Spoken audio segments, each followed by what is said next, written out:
We're here to define what a man is, right? Responsibility creates struggle, struggle creates strength, and strength creates structure. How many people care about what people think about them? Be honest. As a man, you got to be able to protect not just yourself, but your family. When we talk about being a man, it's your behaviors. But I don't say any of this to brag. I don't say any of this to gloat my life up or I'm better than anybody. I start crying. I'm like, why am I crying? And so what I realized was, you put yourself in a target-rich environment. You are the only woman that paid for a ticket to come to this event. if you're trying to teach your daughter to be around a certain man and you're not that man yourself, she gonna choose you. Hey, let me not touch this nigga. He too clean. Where is that on you? It's not on me. It's not on you. The only reason why it's not on you is because you didn't choose it. Find the women who can actually help you build. And here's some deep game for you. You don't have to have sex with all of them. Since 2016, I've been following Lucario and Miles. Y'all changed my life. Followed by Uncle Ram. So ever since then, I've been getting a little bit of too much ass at times. As you know, as a man, there's a balance to it. Your purpose and pussy. And the heavier your purpose, Even if you lose the relationship, you don't lose yourself. And that's the most important part.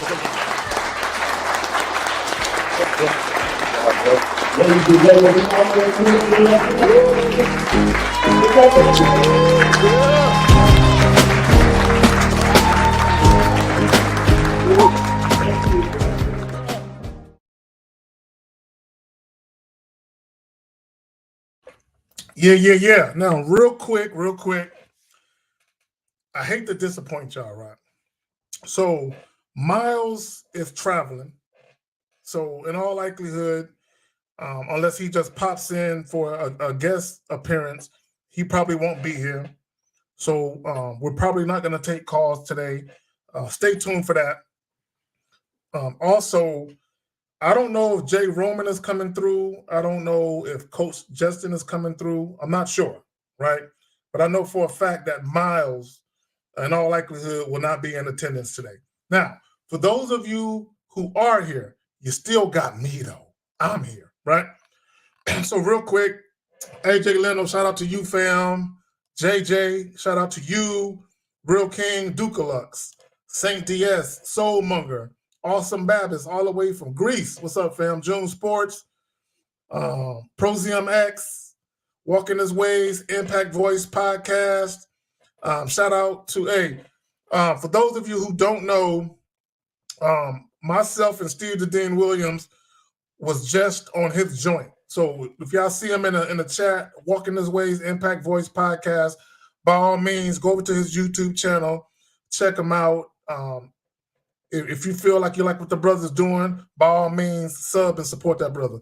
All right, real quick, Master SSJ, or SSGJ, my bad, fam.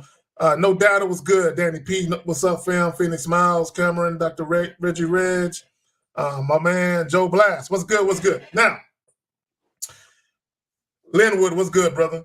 Now, if you do have a question, by all means, put a Q in the chat, followed by your question. We're going to get to it. Slavonius, Jonas, what's good, fam? Now, what are we talking about today? Is women withholding sex manipulation? I'm going to play for you 2 clips, right? Now, before we get into this, here's my caveat. Here's my disclaimer. No, none of us as men, not a single one of us is entitled to a woman's body. We're not entitled to it, right? Even if you are in a relationship or if you're married to a woman, that's still her body, right? It's still hers.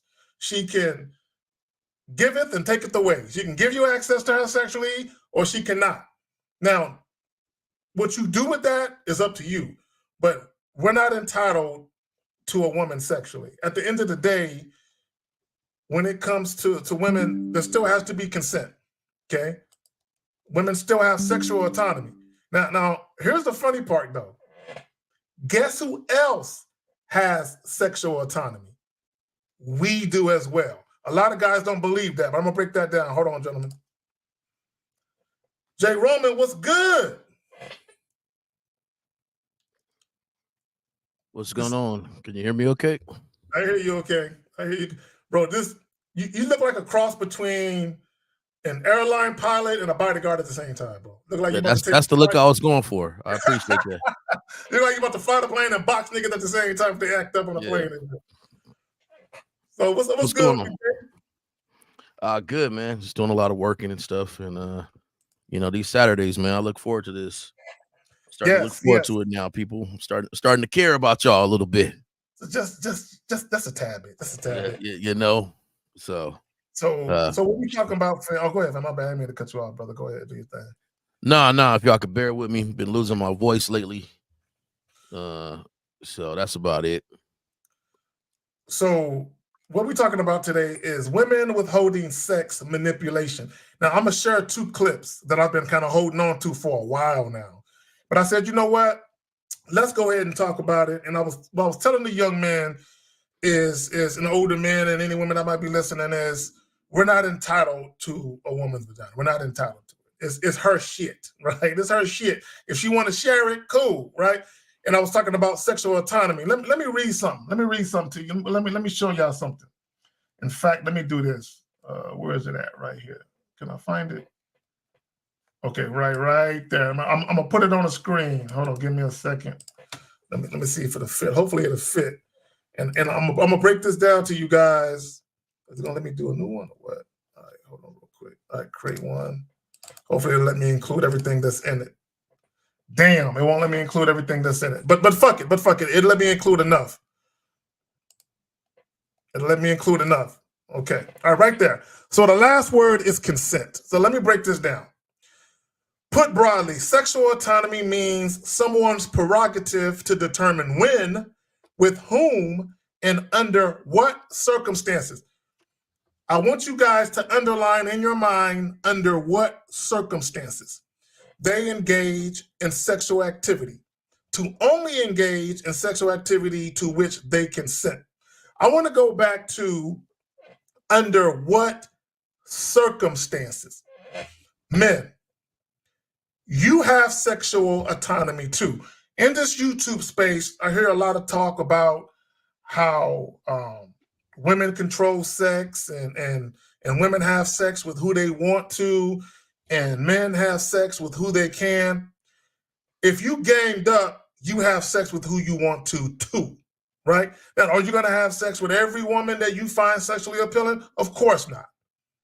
But this notion that you only have sex with who you can, that's loser talk. That's a loser's mentality. Those are guys who really don't have options like that. So they're just happy. They're just happy to get a woman's affection, right? They're just happy to get a woman who wants to share herself sexually. So you two have sexual autonomy. Now, Jay Roman, before we get into this shit, because we're going to get into it, brother, you got anything you want to add to this topic or this subject? Well, yeah, you just said something, and it irritates me. How this new thing with men where we want everything to be equal, right? It's almost like we're demanding the equalness, right?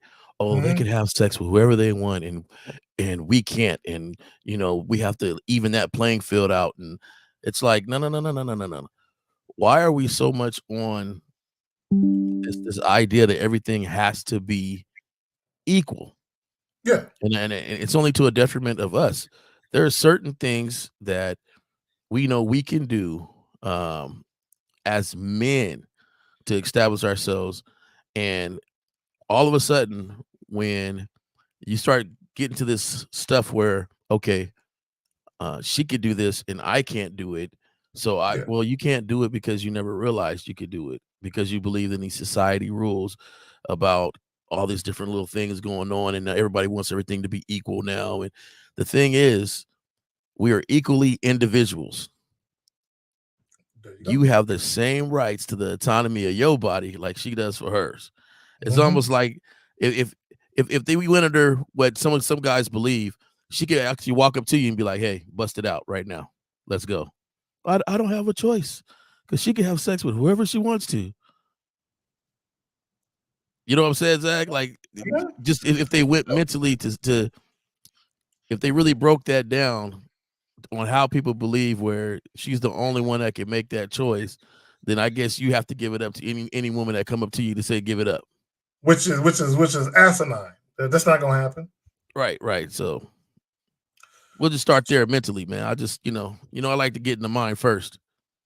All right, there we go. So let me real quick again, guys. If y'all got a question, Fam Solutions, I see your question. We're gonna get to it a little bit later. We need to go ahead and get off into this shit though. So let me do this. Let me share the first joint, and we're gonna break some of this shit down. So which one do I want to play first? I want to play this one first. Okay, share. Okay, let me make this shit bigger. Pause. Okay, hold on, man. God damn. Are we serious? Now you know I ain't got the skills like Miles. I can hear it.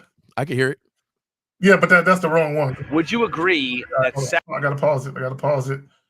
How the hell I'm trying to make this shit? sex is something that Okay. All right, fuck it. Let's just go. Okay, hold on, because I'm trying to make it bigger, but it won't let me and shit. Am I missing something? Fuck it, let's go. shared between two people? Yes. Why do men have to pay a higher price in order to have access to a shared activity? Because we got to take the time to get ready, and we got to know our value on that. What do you mean? Because there's also women that have to pay a lot more money on lots of things in generic. Well, I'm saying like typically it's expected like guys have to kind of like approach women, pay for dates. They have to like, just kind of like court women and treat them and buy them dinner. Because originally in olden times they owned us. And we want to be taken care of. So you kind of just have to get with it or get lost. Okay, so wouldn't that mean that women basically dictate the rules? I think that women do dictate the rules at the bottom line of it all, because at the end of the day, every man, for the most part, is going to want that release. So, okay, let me stop. Okay, first of all, okay, much love to the women. Here's the thing, right? And I've said this before. When it comes to certain men that women deal with, they're going to be more inclined to want to dictate terms and conditions to some men. Basically saying, if you want this, I'm going to need you to do this, that, and the third, right? Here's the problem, right? If a woman is dealing with a guy that, one, she's sexually attracted to, that's one, but also a guy that she's really feeling, right? Women are going to relinquish the desire to want to control shit. They're going to relinquish that desire. So if you're dealing with a woman who wants to hold on to control, there's a reason why she's holding on to control. Now, also, I tell you guys all the time, you only deal with women strictly on your terms, right? If a woman is basically setting terms and conditions for you to get access to her sexually, what she is really saying is either one, I'm not really that attracted to you, so you got to pay a penance. There's a price, there's compensation that I need from you first before I give this to you. That's part of it. The other part of it is you can have a woman that might be sexually attracted to you to a degree, but her desire to deal with you non-sexually is stronger than her desire to deal with you sexually, which is why she would put conditions on you doing certain things first. Like she said, dictating. There's a price, right? You might have some women. An example would be this, and I'll pass it to you, Jay, in just a moment. An example would be this. Let's say a woman says she is celibate or that she's, practicing abstinence, right?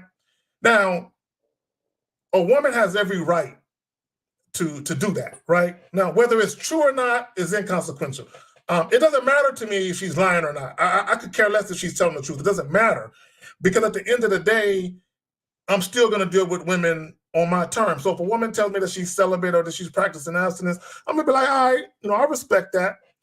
But if she says I'm practicing abstinence or I'm celibate, however, I still want to deal with you. I just want to take sex off the table and I want you to date me. My response to that would be like, nah, I'm not, that's not going to happen. You know what I'm saying? I'm not doing that, because I'm not going to allow you to, because they were talking about, do women dictate the women dictate shit? No, not to me, they don't. I can respectfully decline to allow you to have access to me where sex has been taken off the table, right? Just like a woman can decline, me and say, well, if you're not willing to take me out on dates, talk to me on the phone when I want to talk, then why would I let you fuck me? I don't want to be just fucked. I want something more. A woman can say, I'm not going to deal with it unless I get what I want. I'm not going to give you access to me sexually. And that's cool. She has every right to do that. But I'm going to tell her, you go that way, I'm going to go this way. Right? Because I'm not. Here's the thing about sex, right? You never want women to control sex under any circumstances. And there's a broader, deeper reason for that I'll get into in a moment, but I'm going to pass it to Jay. Go ahead, Phil. I just think that it only becomes a manipulation if you let it be a manipulation. So you have to be a participant in that. And like you was giving the example, if she said, hey, I want you to date me without taking, we're going to take sex off the table. Now, instantly, some dudes is probably going to do, okay, well, what do I need to do now in the midst of dating you to put it back on the table? Instead of giving her the opportunity to show the vast amount of qualities she might have outside of sex, right? So instead of responding with something like, all right, well, that gives me a chance to see some qualities, way outside of that. Now we're talking about different things now. So instead of seeing that, it becomes a judgment sort of thing where now I'm dancing to get what you took off, this so-called table, took off the sex off the table. And to me, you're only going to get manipulated if you participate in that. And so it's a self-inflicted wound that, guys complain about when things like that happen. Okay, I want to share something else because I want people, and I want to be clear on what it is we're talking about. This is not dumping on women. This is having a real conversation, right? That can potentially have a lot of. Hold on, no. What the fuck am I doing? Okay. This is a deeper conversation that's going to lead. There's a deeper aspect to this that's going to lead to a deeper conversation. But before I do that, I want to do this though. Okay. Well, yeah, this is nothing against a woman. Exactly. Yeah, if a woman been giving up and it ain't been working out, and maybe she's been leading her connection with nothing but physical, and she's like, yo, I want a relationship. I don't want just a physical relationship. Yeah, that's I think I've heard that as a technique that some people use, where they like, hey, I'm pretty much just saying I'm tired of getting bashed on, giving his body up and not getting what I really want is a commitment or a relationship, And so then she tries to use the technique of this, right? So let me hold what's the most thing you've been looking for in the back burner. But the thing is, she don't know that technique is only attracted to males and not men, because really that's not what we were looking for in the first place. No. I'm glad you said that. So when women say, oh, I'm gonna withhold sex because I'm getting tired of being treated like a human pincushion where dudes is just pumping and dumping and just leaving me hanging, right? So sometimes they'll put what they think, because to me, when a woman holds sex, now if a woman is a virgin, to me that's different, because that might be her belief, her religious beliefs, her spiritual beliefs, where she wants to be married first, right? I can respect that, right? But I'm talking about women who've had sex before, but they're getting tired of kind of just being ran through a little bit, so they put sex on the back burner, because what they say is, well, not what they say literally, but how I take it is they're saying, well, since this is so valuable to the man, let me not give that part of myself up first. I need to see if he actually wants more than just sex. If he's gonna be around for more than just fucking. So I'll put that on the back burner because I kind of want to see what he does. Well, how I take it is, if you put it on the back burner, you're telling me that even if I'm incorrect with assuming or even if my perception is not accurate, you're telling me that's the most valuable part of yourself that you're holding back. So if access to you sexually is the most valuable part of you, then we're not going to work out anyway. You know what I'm saying? Because that shouldn't be the most valuable thing to you. Your willingness to submit to a man, to follow a man's leadership, okay, that should be more valuable than your pussy. You know what I'm saying? At least that's how I look at it. Now, in psychology, manipulation is defined as subterfuge, which is deceit used in order to achieve one's goal, designed to influence or control another, usually in a manner that facilitates one's personal aims. So if a woman says she's celibate or practicing abstinence, and she wants a man, either she's waiting to get married or she's waiting to get into a relationship, okay, that's a form of manipulation to me. Okay, and it's not, I wouldn't call it deceit if she's not lying. Now, Pete, what I'm saying here, if she's actually practicing abstinence or she's really celibate and she's telling the man that she is, I don't think that's deceit. I do think it's a form of manipulation, and that, again, she's using that to facilitate her personal aims of having a more profound connection with a man. The only time it's deceit is when she's not really celibate.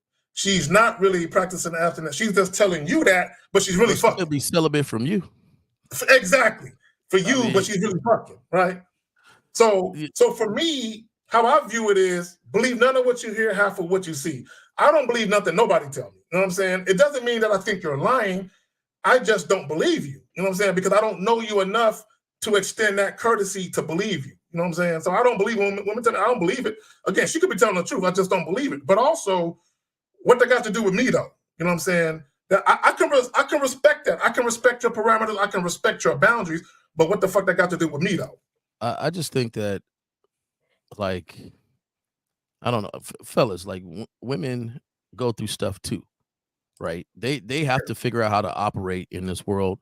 Before I go on, get a shout outs to Deluxe. Is that a Dukalux? Dukalux with the Dukalux. Norwegian Chrome 20. Norwegian, yeah, for the 20.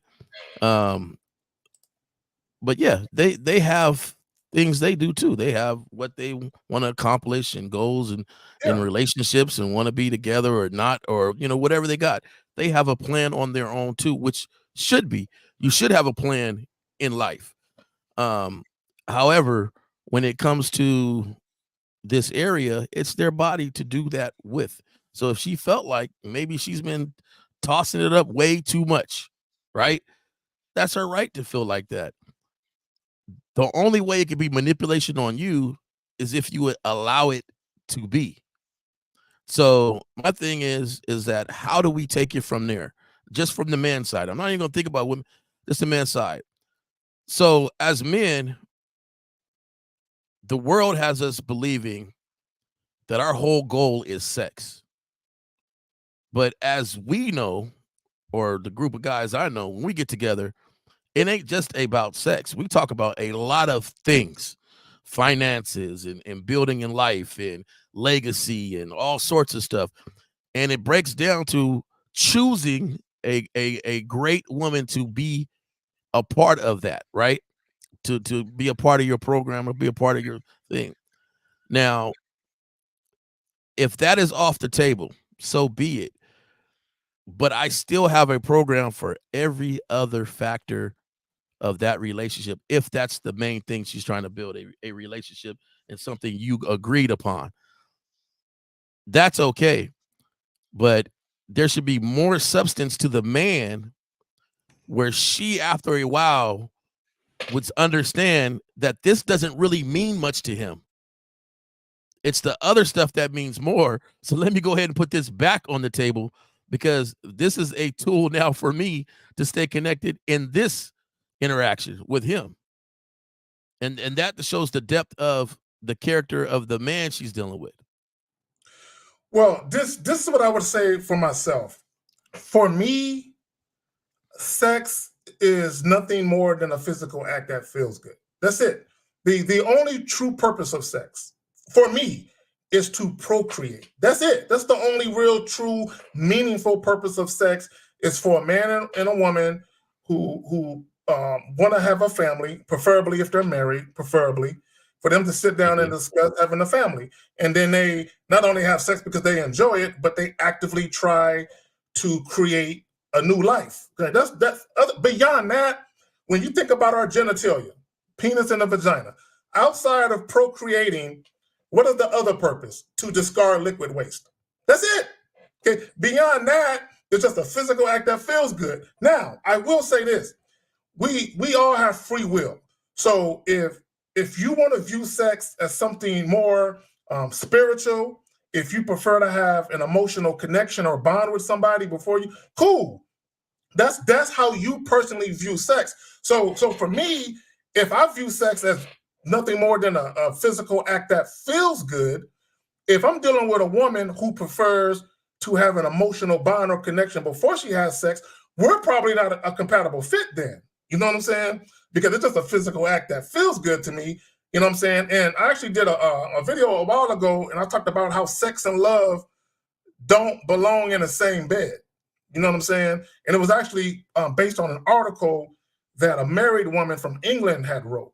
You know what I'm saying? That she made the mistake, at least how she viewed it, she made the mistake of believing that it was connected to her only for her husband not to view it the same way.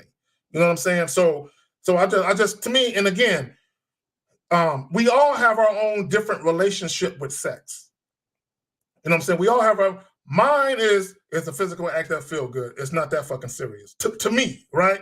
Now, again, I can respect a woman's parameters and her boundaries where if sex means something different to her. Okay, and if that's the case, again, we're not a good fit. If she prefers to have an emotional connection or a bond with a man first, then maybe you should go find that dude that thinks exactly like you about sex. I'm gonna go over here where the sluts are at. You know what I'm saying? I'm just saying. You know what I'm saying? So I'm just saying. You know what I'm saying? I don't say that. Yeah, go ahead. I think you made a pretty dope point though when you said everybody has their own relationship with sex, right? Because it's true. Because everybody's sex drive is a little bit different, right? There's some that be like my mom used to say a little hot to trot, right? And then some that just ain't on the same wavelength. So I mean that is a great point. So for men, because I'm always taking back to men, is that means that whichever form you have, your discipline is what's going to come in to key. Because that discipline now puts you back in the realm where if you ran up against somebody with this manipulation, as far as withholding sex, which I don't really think is a manipulation because you got to participate in it. But if you ran up into it, then if you are a hot to trot or you are a person that has that high sex drive, then you definitely are going to have to, be disciplined, because if not, you're going to keep falling for it. And then next, you'll be like, okay, what do I have to do to get it? I know you took it off the table. What do I have to do to get it? And the thing is, to me, I think you're right with the deceit. If she says this is off the table, is she saying it to get more as far as to have you take her out on dates more, to have you do certain things more? Or is she really saying, hey, this is off the table because I really want to genuinely know somebody before we continue to this stage? That's how I operate. That is my normal standard to operate to. So, but I think that's a great point, though. Everybody has their own relationship with sex. And so you have to work with that, Yeah. Well, here's the thing. And Sugar Bomb, she's saying, so basically a woman cannot change me.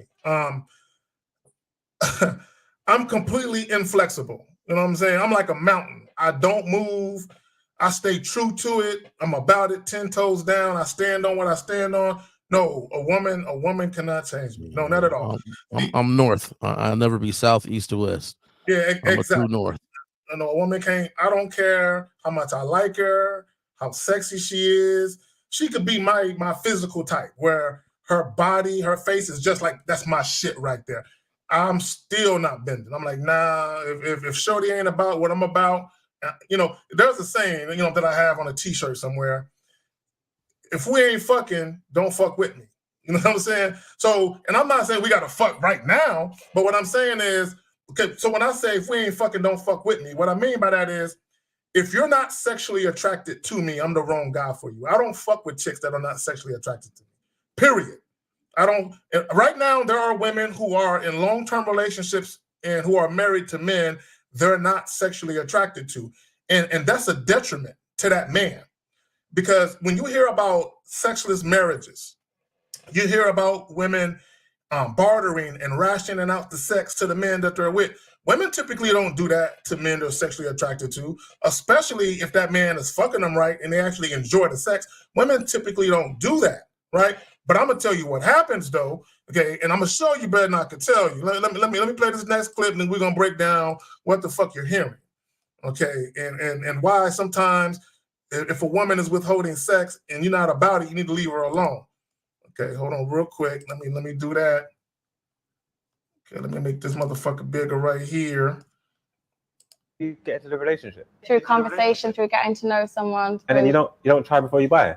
I don't try before I buy. We're getting to know each other, yeah. Yeah. I want to put all my intention into you, but after a while, once we're talking to each other, you got a duty of care to look after me. You know what I'm trying to say? That I've got needs and stuff. 100%. I believe that. Exactly. I have got a duty of care to look after you Yeah, so when if you're you're my man. How do we get there? Through So are you maintaining a healthy relationship together. So before we're in a relationship and we're just talking Yeah. and just dating and stuff, Yeah. are you cool with me sleeping with other people? Absolutely not. That's where it's an issue. That's where it's an issue, right? Because she's basically saying, hold on real quick, let me take this. Where's it at? Let me take that out. Okay. She's basically saying we cannot have sex unless we are in a committed, sexually exclusive relationship. But while we're dating, before we get to that relationship, I don't want you fucking nobody else but me. Any guy that goes for that is a fucking fool. You know what I'm saying? I'll be honest, and let's be honest with the ladies too. Any guy that said they went for that just lied to appease you in that situation. Because the majority of times he was still slapping some cheeks on the side while still trying to foster this relationship. Bro, I'm glad you said that. I had a guy that used to watch me probably about a year ago, the last time I seen him in a chat. He was dating this young lady. She said she was a virgin and that she was not going to have sex until she was married, right? Which, if she was a virgin and she wants to be married first, cool. I ain't got no problem with that. I can respect that. But this is what I noticed that guys do. When guys run into women who say that they're virgins and they want to be married first, guys fast track the relationship. They get into a relationship quicker. They try and get married quicker than they normally would. That's what I noticed that guys do. So he was already in a relationship and engaged to be married within 6 months. And I asked him, I said, if that woman had been having sex and you had sex with her pretty much right away when you first met her, would you have made her your girl and been engaged in 6 months? He said, no. And I'm like, you did all of that shit because she said she was a fucking virgin and she wasn't going to fuck you until you married her. Now, and what's so funny is he admitted to cheating during that 6 month time frame because he couldn't wait for the sex. I'm like, so wait a minute. So you're going to pretend that you're waiting, but you being a man that want to have sex, you're fucking. Okay, so here it is. You basically told this woman you were going to be faithful, quote unquote, only for you to cheat on her. See, that type of shit right there, that's where it becomes bullshit. Now, let me just say this to you guys. For any man that has no problem waiting for sex, okay, and if you do, I don't begrudge you. This is what I would tell you, though. Are you waiting for sex because you prefer to wait until you have a profound emotional bond or connection, or are you waiting because you want to have sex with that woman so bad you'll do whatever it takes? This is what I mean by that.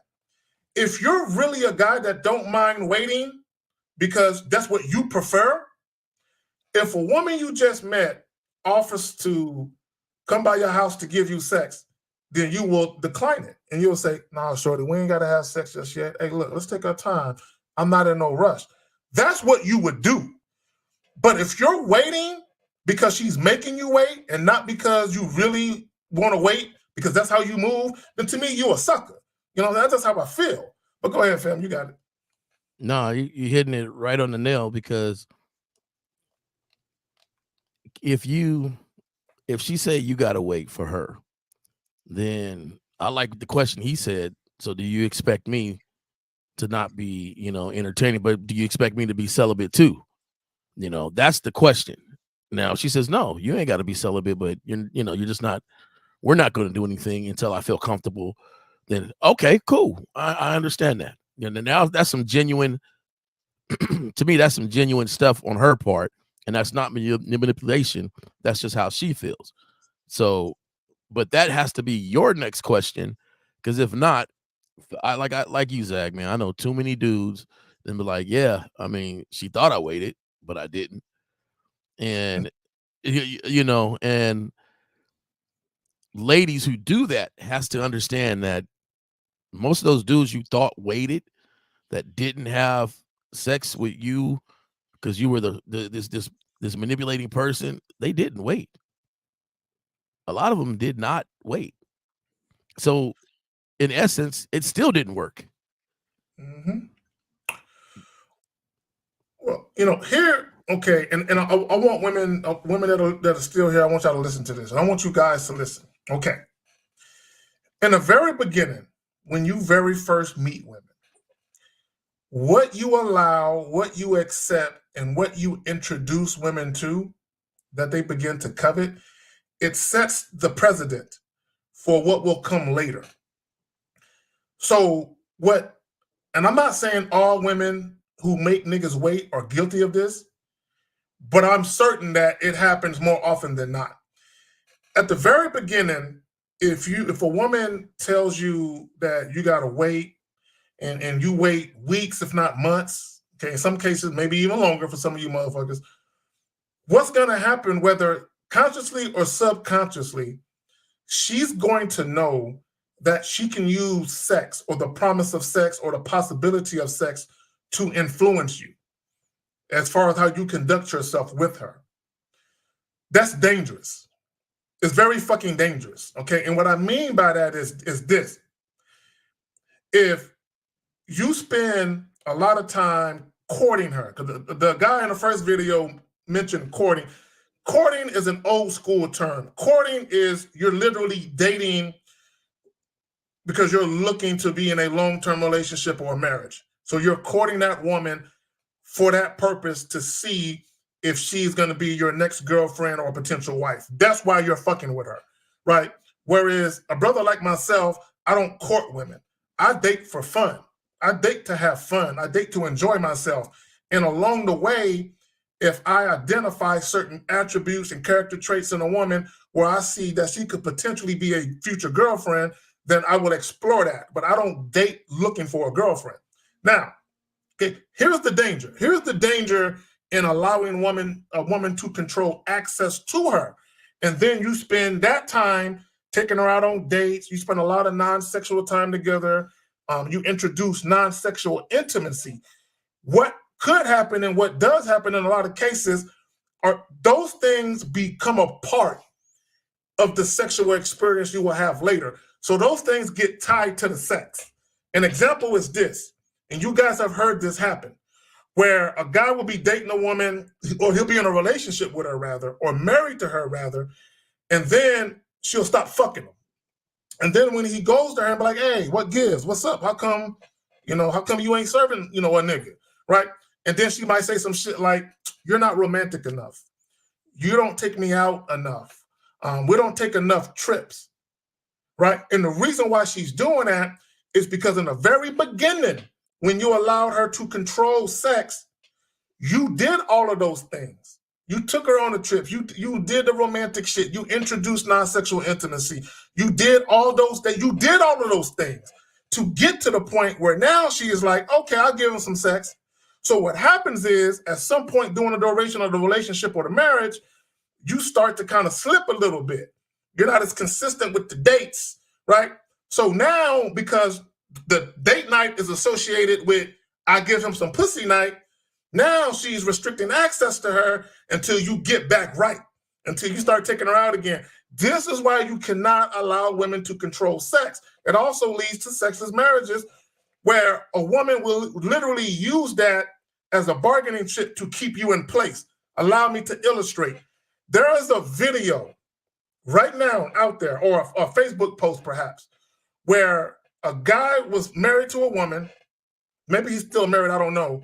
But he was in a situation where she wasn't fucking him. Months passed. and he ain't got no sex. So he went to his woman like, yo, man, hey, man, you got to go ahead and break me off. She was like, no. So he told her this, Jay. Well, if you ain't going to break me off, I'm going to go deal with another woman that will. She said, if you go do that, if you have sex with another woman, I'll divorce you. Okay. So think about that. Think about that type of situation where your woman ain't fucking you and you tell her you're going to go entertain another woman or women. She says, do that and I'll divorce you. Here's a woman who's used to controlling sex, and she is used to controlling it to get you to behave in such a way that it fulfills what she wants you to fulfill. You got it, fam. No, I think that just when you said that scenario, when you say I'll divorce you, oh, okay, like, you know, my word is substitute. Do we need a substitute in this situation? When the teacher can't teach anymore, you know, they bring in a substitute. So it doesn't mean you lost your job as a teacher. It just meant that right now there's some substitutes walking around in this classroom that's taking care of the class. But no, Zag, when I was out there, our relationship, I ain't never had a relationship where we didn't smack, you know, and very soon. And it wasn't just a sexual thing. It was the fact that I know, okay, you into me.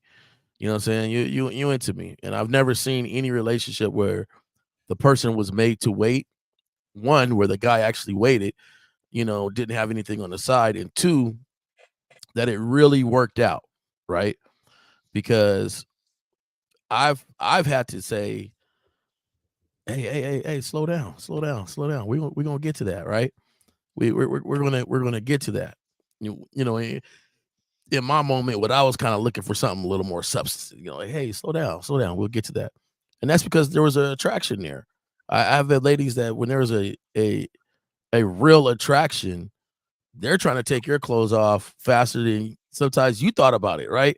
Like you like, hey, you know, hey, come on, you know, and it's just like I had one tell me before. I never forget. We were sitting in my apartment watching a movie, and she just looked at me and was like, "Yo, I'm gonna get this D." Like it just looked down. We done kicked it about a couple of times, and I just wasn't really. It wasn't really in my head, you know what I'm saying? And then, but she just straight up like, "Yo, like stop playing with me. Like, what's up? Like, you're cool. You know, you're cool. I like you, but like, you know, what's up?" And it took me back for a moment. Like, damn. Oh, okay. My bad. I was playing with you. You know, so if there's a real true attraction to me, I understand religiously, like you said earlier, but if you've been there before and done that, and then now you want to wake up and be the, you know, this is your 10th time trying to go through celibacy and stuff, like, yo, this is just a game. And really, guys, true attraction, there would be so much tension in there that y'all would have to be like, hey, let's go. Let's hey, go home. You can't, you know, go home. Okay, I'll call you tomorrow. Or she'll tell you, hey, you gotta go. I'm trying to stay, you know, with this celibacy thing right now. You gotta leave. I can't have you around, because if not, I'm gonna lose. I'm gonna lose this, because that's that attraction that's there. And so if you really, as a guy, start to think that her holding out is, when you said that he held out and the dude married her right away, instantly I thought, Zag, oh, he thinks it's a prize.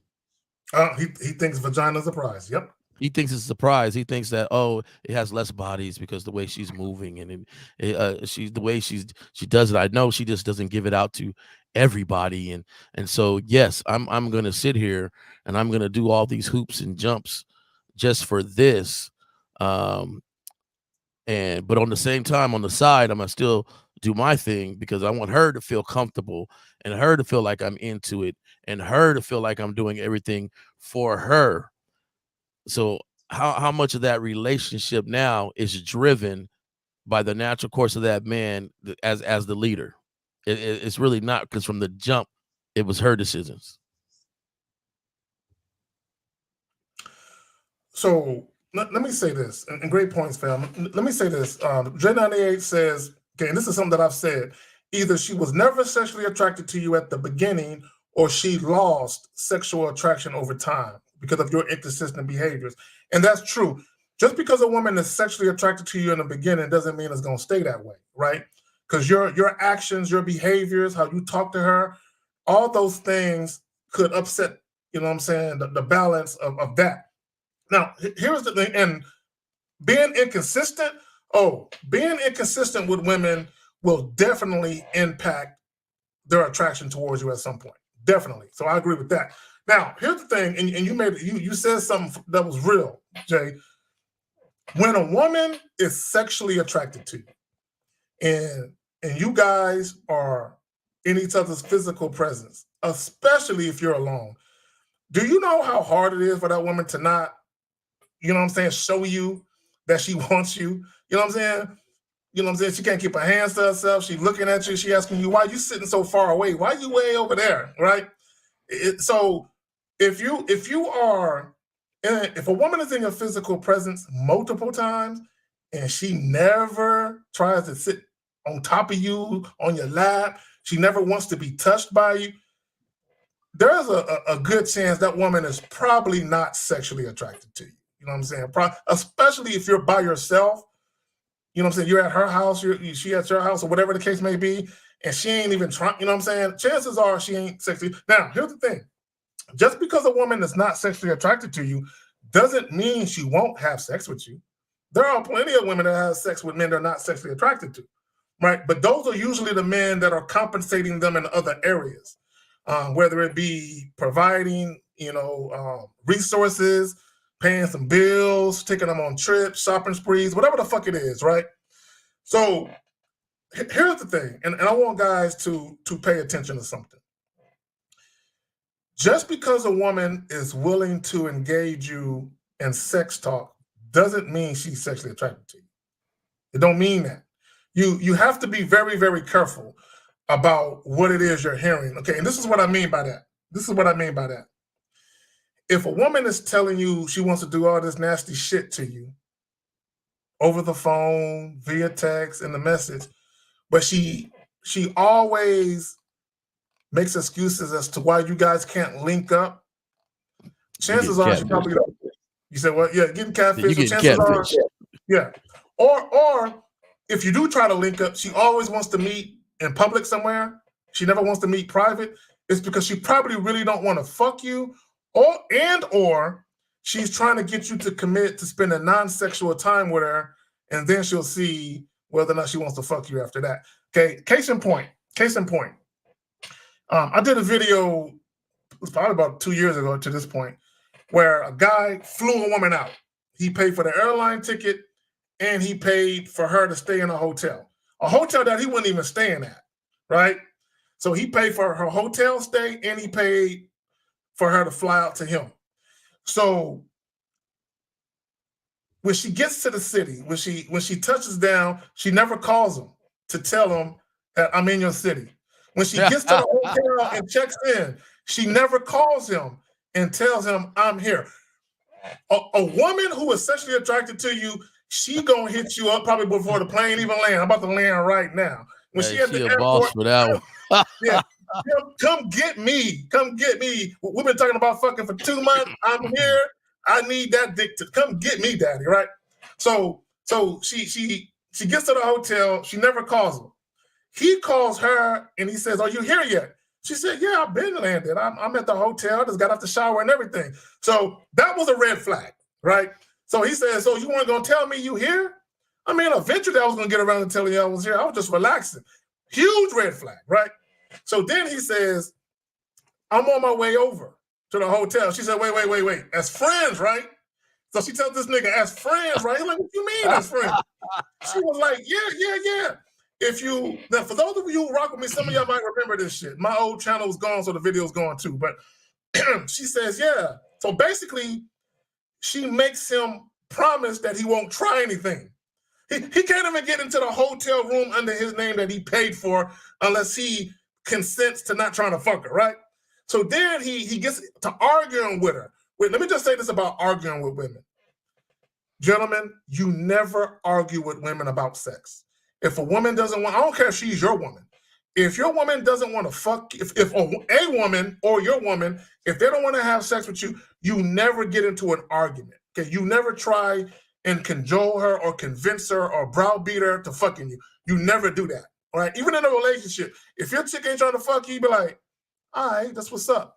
You know what I'm saying? And then you start getting dressed. You're like, where you going? Yeah, you said you ain't trying to fuck. There's a woman out there that saying she want this dick. I'm about to go out there and drop this dick off like Uber Eats. I'll be back later. You know what I'm saying? You never argue with a woman I about. don't think you even have to say any of that. My thing is, if you're in a committed relationship and the person knows what the commitment means, like the person knows that what they're supposed to take care of, you're gonna go take care of it. Go take care of it. They already said that they don't want to take care of it. You go take care of it. So, and everybody like, oh, what you saying? He's like, hey, my thing is, to me, it's like there's a whole bunch of pointing fingers and blames and all this stuff when it comes to the breaking down of relationships. And either way, it's always going to be some point of your fault or this person's fault or whatever. At the end of the day, take care of yourself. There you go. Let me say this real quick. Let me finish up the story by saying this. Oh yeah. Finish. So no, it's cool. No, it's okay if we take, what I'm saying, a little break to talk about something else. He in the messages, because he put the messages online that I read and I showed you guys. He's arguing with her and he's saying, "Why you acting brand new?" Because they have been sexting. They have been sending each other pictures of each other. And let me just say this: just because a woman sends you nudes of her, that doesn't mean that she wants to fuck you. Now, chances are that it's probably more likely than unlikely that she's sexually interested in you, but it doesn't guarantee that, right? And I say that because in some cases, not all women, some, they'll do just enough to give you the misleading impression that sex is possible for you to basically extend yourself, right? So he was under the false impression that sex was guaranteed because they were sexting, right? So of course he flies her out. She basically saying, you can't get none of this, right? And I'm gonna tell you the mistake that he made, okay? Because he met her online. Wherever she lived at, she lived far enough for her to take a flight to his city. So he spent months talking to her. Gentlemen, this is just my personal opinion. Y'all can do what y'all want.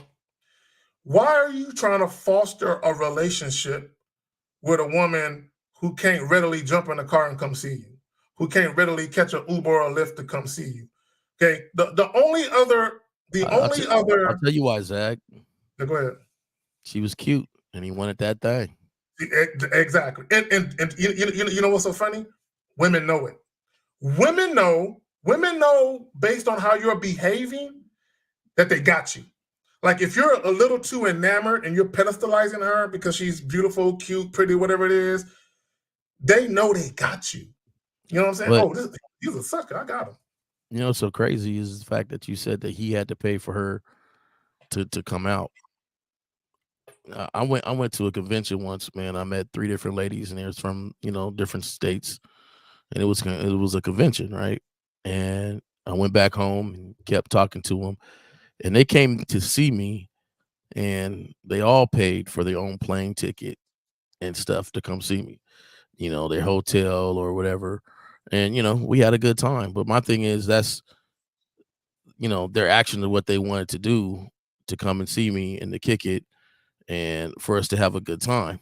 But I've never sat there and be like, okay, I'm gonna pay for you and set you up in a room for you to come here to see me. I can't believe there's a whole bunch of people doing that. I've never been a part of a group of the guys doing something like that. Well, and here's the thing about that. I don't give a fuck how much money you got. Flying women out for sex. Now, if it's a woman you've been dating for a while, y'all been dealing with each other, you know what I'm saying? You care about her, she care about you, y'all been kicking it, y'all been fucking, and you know, she kind of live a ways and you miss shorty and you wanted to come through, I'm not gonna begrudge a man for that. But for a woman you just met that you've never met face to face, much less had sex with, you're gonna fly her out. That's, you might as well just go down the street to whatever seedy part of town, you know what I'm saying, you live in, and just get a streetwalker. It's cheaper. You know, I'm just, you might as well just do that, which I don't recommend doing that.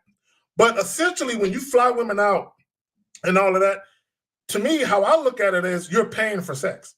Yeah, you might not be putting money directly in her hands, but in a roundabout way, you're paying for her to come to you so you can come. Basically, is how I look at it.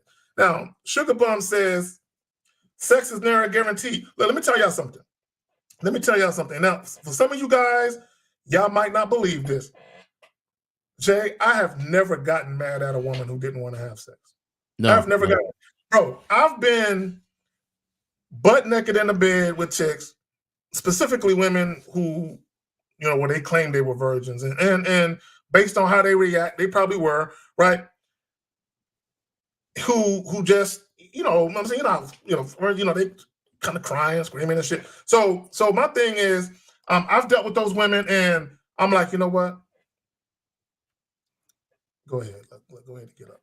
We ain't got to do this right now. Go ahead and put on your clothes. You know what I'm saying? You're not mad at me? No, girl, go ahead and get up, right? Go ahead and get up. Hey, we ain't got to do this right now. You're obviously uncomfortable. It's cool, right? I've dealt with that, but I've also had a situation happen.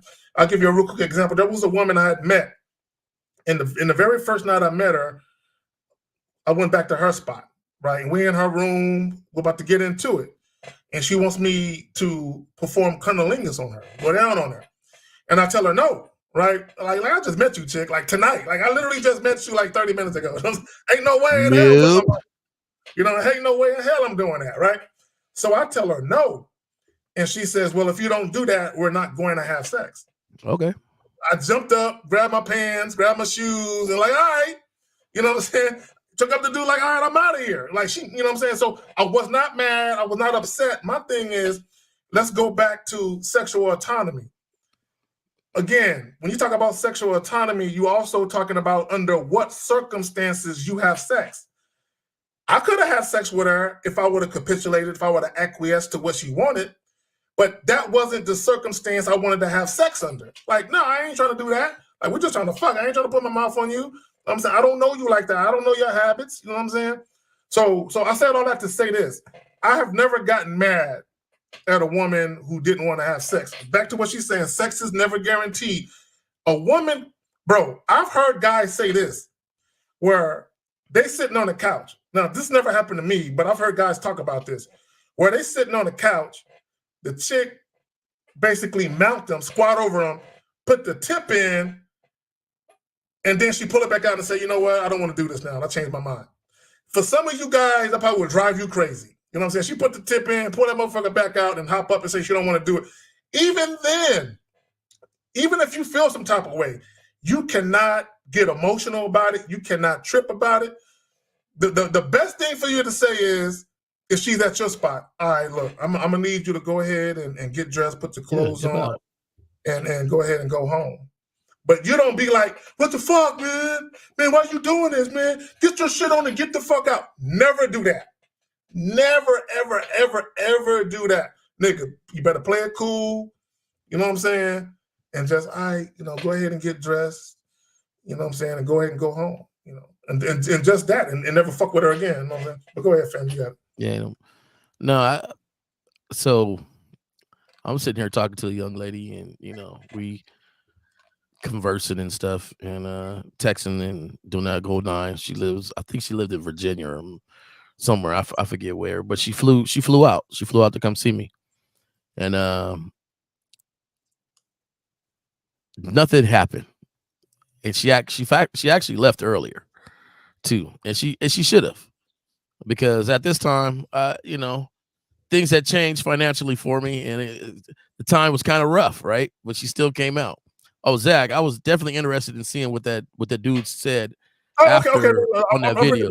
Just let you know. But yeah, so she left early. What I had promised, or the picture I painted, was not what we could do anymore, right? And so my thing is, I say, hey, you come from out of town, we're gonna have a good time. We're gonna do this and do that. And we talked sexually. We talked about all this stuff, but at the time I was living at one house. Some things went bad. I had to move to a different house. Now this is all my house, but it was the picture and everything was different. I didn't have any money to really go out to go hang out. So, I was trying to make it all up at the house, and it just wasn't a good timing for me right there. And so she was like, yo, I just don't feel cool. I thought we were going to go out and do certain things and hang out and stuff. And I said, you know what? That's what we talked about. But right now, I can't do it. And financially things have changed for me. And she was like, all right, well, you know what? When you come out my way, I'll show you a good time or whatever. And she says, but she cut out early. And she cut out. There was no F's about that situation for me. I didn't care at all. I didn't care. She spent a couple nights in my bed. Nothing happened. I didn't care. Like, in fact, when she left, I was relieved because I wasn't even focused on that weekend. I was focused on afterwards on, saying making moves for myself, and it was just, but it was a bad time. I think I hurt my leg. I had a surgery on my leg and I was off of work for like 4 months. You know what I'm saying? It was just bad, bro. And I was just thinking about afterwards. And so even my own mood was off a little bit. But, somebody could get mad and be like, man, she flew out all this way. And, I'm quite sure she went back home and told her girls like, man, I paid my ticket, flew out that way and blah, blah, blah, blah, blah, blah. But honestly, I don't care. I didn't give 2 F's that she left early. Didn't give 2 F's that we didn't do anything sexually. In fact, I was happy she left early. So, I mean, just a situation where you don't always, just because they're right there next to you, the sexual act doesn't always have to happen. It doesn't have to happen. And like you said, Zach, you got to get cool with a point when the no comes out or when the stop or I'm not comfortable. Be like, all right, look, I'm pretty rocked right now. So you got to go. And I'm going to make my phone calls. So I'll have somebody over here. Like I always tell people, look, I'm never lonely. The feeling of loneliness just doesn't creep over me. I'll never be alone. So, but you got to go right now and cool. That's it. So I think that, that's for guys, for men who pass that threshold to really realize you never like nothing to control you. No, right? No, hell no. You don't like anything can control you. That's also going to count for yourself when it comes to your sexual desires. Be a man of discipline and don't like anything to control you. Now, if you like to do something and you do it, that's something different. But to be controlled by something is where even if it's not a good idea, even if you know it's not a good situation, you do it anyway because you feel like you're out of control and you're controlled by somebody else. And that's never a good situation, a good idea. There you go. So Unique 79 with the with the $10 pound. Exactly, I totally agree with what you said, but women need to be careful. Do not go to a guy's house if you have no intention of having sex with him because there are dangerous simps out there. I agree. I tell women all the time, I think it's foolish if a woman goes to a man's house or hotel and or invites him over and she knows for a fact she don't want to fuck him. I think it's dangerous because myself, Jay Roman, and guys that got common sense, nothing is going to happen to that woman other than she going home. You got to leave. But there's a lot of guys out here that ain't got no sense. So women, they do got to be very careful with the men that they put themselves in that type of predicament with. You know what I'm saying? So yeah, I agree with that. Let's go ahead and finish off this video real quick and see what happens, man. So you want me to go on a quest of celibacy while I get to know you? Yes. This is ridiculous. It's just showing your loyalties and your commitment. Why do I need to be loyal to you? I don't even know you like that. We're getting to know you. Yeah, because you want to make it something. You're trying to pursue something with me. There's no jeopardy there. So if you gave me something, that would make me Want to stay. No, not want to stay, but take away the distractions. Forget about everybody else. But this is what I mean. Mentally train yourself to not be distracted so that you can focus on one person and maintain your energy there and loyalties whilst you get to know them. But I want to have sex. Yes, so graft for it. Nothing easy should come that easy. Someone giving you their body should not be that accessible. What kind of graft are you talking about? Like, what kind of graft is that? I have to be your boyfriend. Like, that's a different kind of graft. Not just get to know you and be cool. You're trying to tell me graft till I'm being your boyfriend. You have to make that initial commitment, because why am I going to give myself to you? And then you say, well, actually, it's not for me the next day. I don't have sex out of a relationship. Okay, see. Hey, what's going on, y'all? Before I play this video, I just want to commend this lady for doing something that I heard something in the background. Give me a second. a lot of us we wish women would do. I just want to start there before I press play, but since I said it.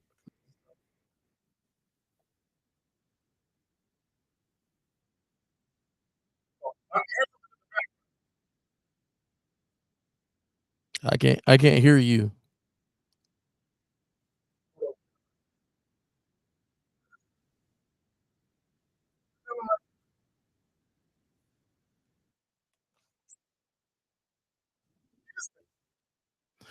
Put the video back up. I think if the video paused and maybe it was the guy talking in the video. I can't hear you though right now. Okay, can you hear me now? Yeah, I can hear you now. Yeah, I don't know what the hell, because when I turned the video, there was something else playing in my ear, and I couldn't figure out what it was. All right, my bad. We back. So my thing is this. Again. Let me put that up. All right, there we go again. Back again. You can go ahead and talk. I got to figure out what it is. Yeah, I like his kind of responses a little bit. When basically he said he wants me to act like your boyfriend before I even your boyfriend, before that's me being your boyfriend. So, you're withholding yourself from me, but you still want me to act like your boyfriend before then you finally jump on board and say, I'm your boyfriend. If that's what you want to do, okay, fine there. But Renee, behalf of K Zaga Carey for the donations of the channel, much love to everyone. I appreciate that, Renee, for coming through and actually putting our contact information up there. I really do love that, especially me starting off. Really appreciate that. And then later on, we got a unique 79 with a, I want to put it on the screen there, but Zag is busily. I'm gonna kind of start moving to some of the questions and stuff right here. All right. So being that we do not have the phone calls today with Mouse, please put your questions on there. We're going to try to get to those questions sooner than later. We have a few already. There's one by Rylitz. It's Rylitz. It says, afternoon, gents. On a recent deleted video, you two, Coach Justin and Miles, were discussing some erotic novels, and I was curious of those books. I don't know exactly the ones they were discussing. I've mentioned a couple of novels before. It's called Erotic Exotica. There's 2 books. There's 2 chapters of it. You might want to take a look at that. I don't know the author right off the hand, but it's called Erotic Exotica. I think the best way to get that. Which one are you reading? It's Rylitz. It's ITZR. Yeah. Like that? Yeah. So I know we talked about the Exotic Erotica book several times. There was one reference to just, reading, and there's another reference to, opening the mind, expanding your writing, using your writing as a tool to, sharpen your vocabulary, to sharpen your speech when it comes to talking with ladies. So, but the one book that I mentioned was the Exotic Erotica series. There was 2 books of it on that one. So I would also recommend let me put it in here. Let me just type it in here. You can also check this out. There should be some women that know what this is. Hold on real quick. Let me just type it in here. So I might spell this shit wrong. Goddamn. Been out of school for too goddamn long. I don't know if I spelled it right, but fuck it, it's in there. It's in there, goddamn it. Hold on. Right. All right, so yeah, I would do that. Also, I would recommend attending erotic poetry readings. And the reason why I would recommend attending erotic poetry readings, you're going to have men that get up there, you're going to have women get up there. But also what you're going to see is you're going to see the creativity, you know what I'm saying, of how people think and how they, I know I spelled it wrong. You know what I'm saying? I ain't tripping. Fuck it. Y'all know what the fuck I meant. Anyway, so you're going to see that. But also, I think the important thing to witness is how women respond to words, how moving and how impactful the right words can be to women, right? When you actually see that and you see women gasping and reacting to what's being said during these poetry readings, you're like, damn, this dude or this woman is reading this shit 20 feet away, and this chick is over here, and she's, clearly impacted on a sexual level by what's being heard and shit, right? You're looking at her like, hey, clean up in aisle 9, there might be a puddle over here, you know what I'm saying? Based on how she's responding to what she's hearing. So again, you hear the power of words. And then sometimes you're just gonna have to trial and error it. I'm a big trial and error person. I might text something and it don't fly over like I want it to fly over.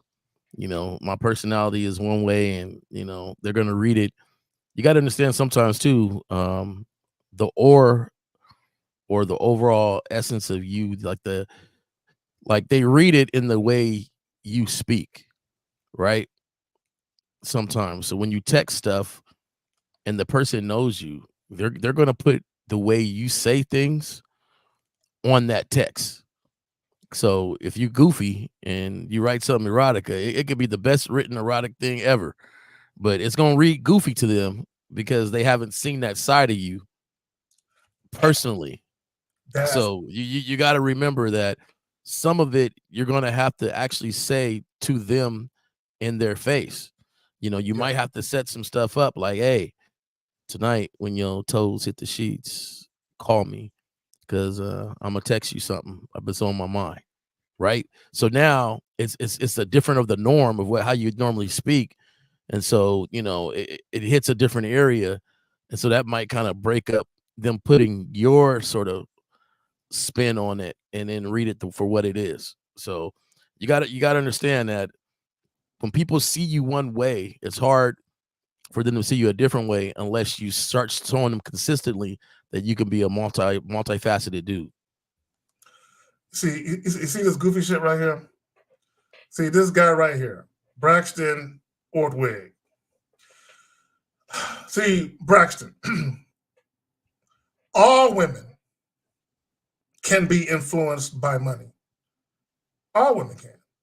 Now, just like all women can be influenced by money to one degree or another, I'm not saying that all women are going to have sex for money.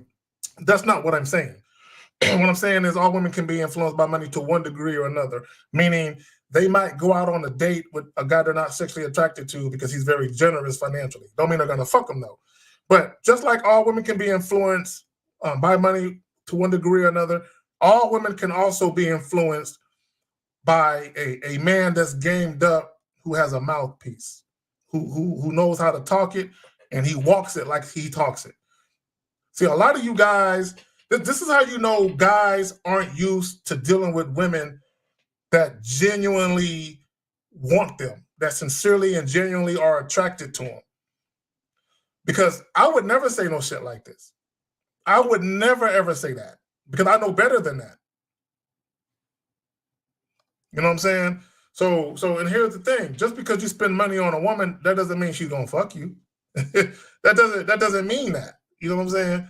So, and not only that, Women have their own money. So Braxton, if you're dealing with a woman that has her own money and she makes just as much money, if not more money than you, can your money really influence her?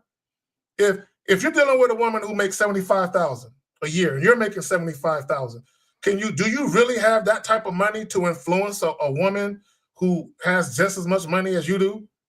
Not really, right? Because the reality of it is women typically date men who are around the same amount of money that they make, right? If you look at a woman's dating pool, they typically deal with men who make roughly the same amount of money they make. Maybe the man makes a little bit more, maybe around the same amount. In some cases, maybe the woman makes a little bit more.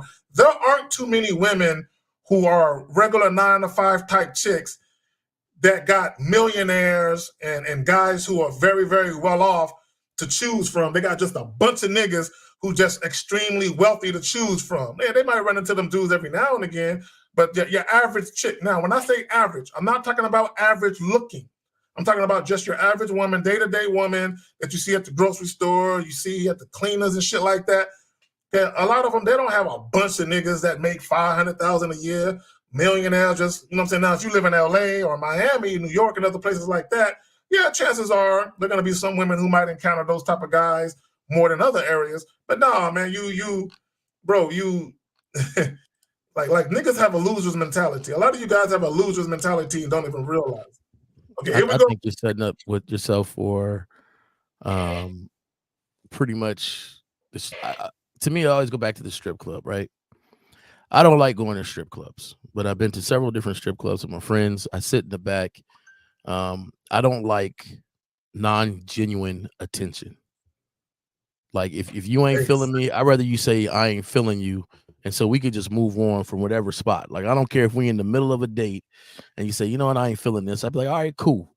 You know, I'm a real all right, cool, okay type person. Like I'm not sweating this one interaction. You know, this is not the end all be all for me.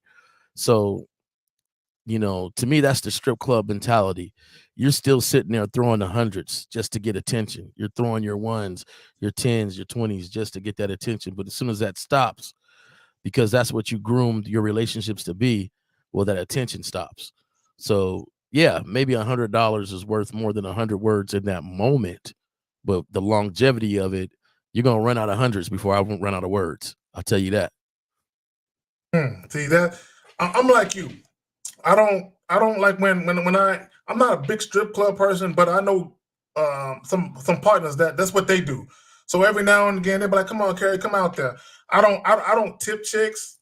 I don't pay for no lap dances and all that other shit because I'm not a trick. So I'm not tricking my money off on no chick who, like you said, she's not genuinely interested in me. She's doing it because there's a transaction, there's a monetary transaction. So I have no desire to engage in that type of interaction with a woman where the only reason she'll touch me is if I'm spending money. I ain't doing that shit. You know what I'm saying? Now, and I've been to strip clubs where I saw an attractive strip and I'm like, and I put her to the side real quick and she sat down and she asked me, "So you gonna buy me a drink?" And I told her no. I said, "No, I ain't buying you a drink." And she said, "Why not?" I said, "Because I ain't call you over here for that. In fact, what's your name?" "My name is Carrie." "What's your name?" And then before she answers, I'll be like, "Don't give me your stage name. Give me your government name." Right? That's. I'm like, I'm coming from it like that. You know what I'm saying? In fact, that one chick that I told you that I met, that she wanted me to go down on her, I met her at a strip club. I pulled out of a strip club. You know what I'm saying? So my thing is, no, I'm not. It's not gonna be how you want it to be, baby. It's gonna be how I want it to be. Either that or we ain't doing shit. I dated two strippers, and both times it's from sitting in the back. I remember they coming back there, we having conversation, and I'm like, "Hey, that guy's been staring at you. You ought to go make your money." And they're like, "Oh, you don't want to dance?" "Nah, I'm not gonna be getting a dance, but he's been looking at you, looking at us, you know. So go make your money, you know." So she's, "Oh, okay." She ran over there, made her money. She came back. You know, we sitting, we laughing, we having a good time. I say, "Hey, that guy over there looking at you, go make your money." So she ran and went and go make her money. Now my buddy's at the tip rail. He's doing this thing. Now at the end of the night, you know, I'm about to go. She goes, "Oh, you're about to go?" said, yeah, my buddy's done. We about to leave. She's like, oh, okay. Well, I can't give you my number here, but I get off in 10. I'll be at that gas station on the corner. Can you wait there for me? I said, yeah, whatever. We could wait there. And sure enough, boom, she pops up there, and it goes from there. So, to me, they even can tell when something is genuine or not. Like, people are people. Like they know, look, this is my job. I'm here. I'm doing this, but at the same time, here's a real person. It's like, yo, and I forgot what her name was. She gave me some stripper name at the time, Cinnamon or whatever it was. And so I gave her some fake name, and she's like, that's a fake name. I said, well, yours is too. Right. So like, until we give the real names, we give it a fake name. So, but, genuine interaction, genuine connection is, to me, is always more attractive than something that's phony and fake. And that's why it has the appeal that it has. And that's why people chase that. But at the same time, the way society has it now is we have to throw money at it. Bro, you said something, it was profound, but I don't want it to be lost. You were talking about genuine connections. Every woman, capital ALL, 100%, 110%, every woman at some point in time is going to want a genuine connection with a man that they are attracted to. They're going to want that at some point. Okay, even women who are quote unquote labeled as gold diggers, right? Even those women, even women who are prostitutes, erotic escorts, strippers, women who are in the porn industry, it doesn't matter what they do. At some point, they're going to want to be around a man that gives a fuck about them, that sincerely and genuinely cares about their welfare and well-being. They're going to want that at some point. So no matter how many men are around paying their bills, spending money on them, there's at least one guy that don't got to do all of that shit. And that's the guy that they covet. That's the guy that they gravitate to, where the attraction is real, it's genuine, it's real, and that's the guy they want. Because here's the thing, women want to be cared about by only the man they care about. They don't give a fuck about the rest of you niggas. You know what I'm saying? They really, truly don't. But when a woman is really feeling the dude, they want that guy to care. They want that guy to be compassionate, sympathetic, empathetic, and all those different things. Right? And that's the guy, and it's not to say he doesn't have money to spend, she just doesn't require that of him. Okay, and there is a difference, and I think Jay Roman, and I just want to say that because when we tell guys, you don't need money, we're not saying be broke. We're not saying that. When we say you don't need money, you can be a guy that has plenty of money. What we're saying is you don't have to spend it on her. You don't have to lead with your wallet to get her to fuck with you. So when a woman is fucking with a real dude, a thorough dude, a dude she's really feeling, when she find out that nigga got money, you know what she say? Girl, I was already feeling him. The fact that he's well paid is a bonus. It's a bonus that he got money.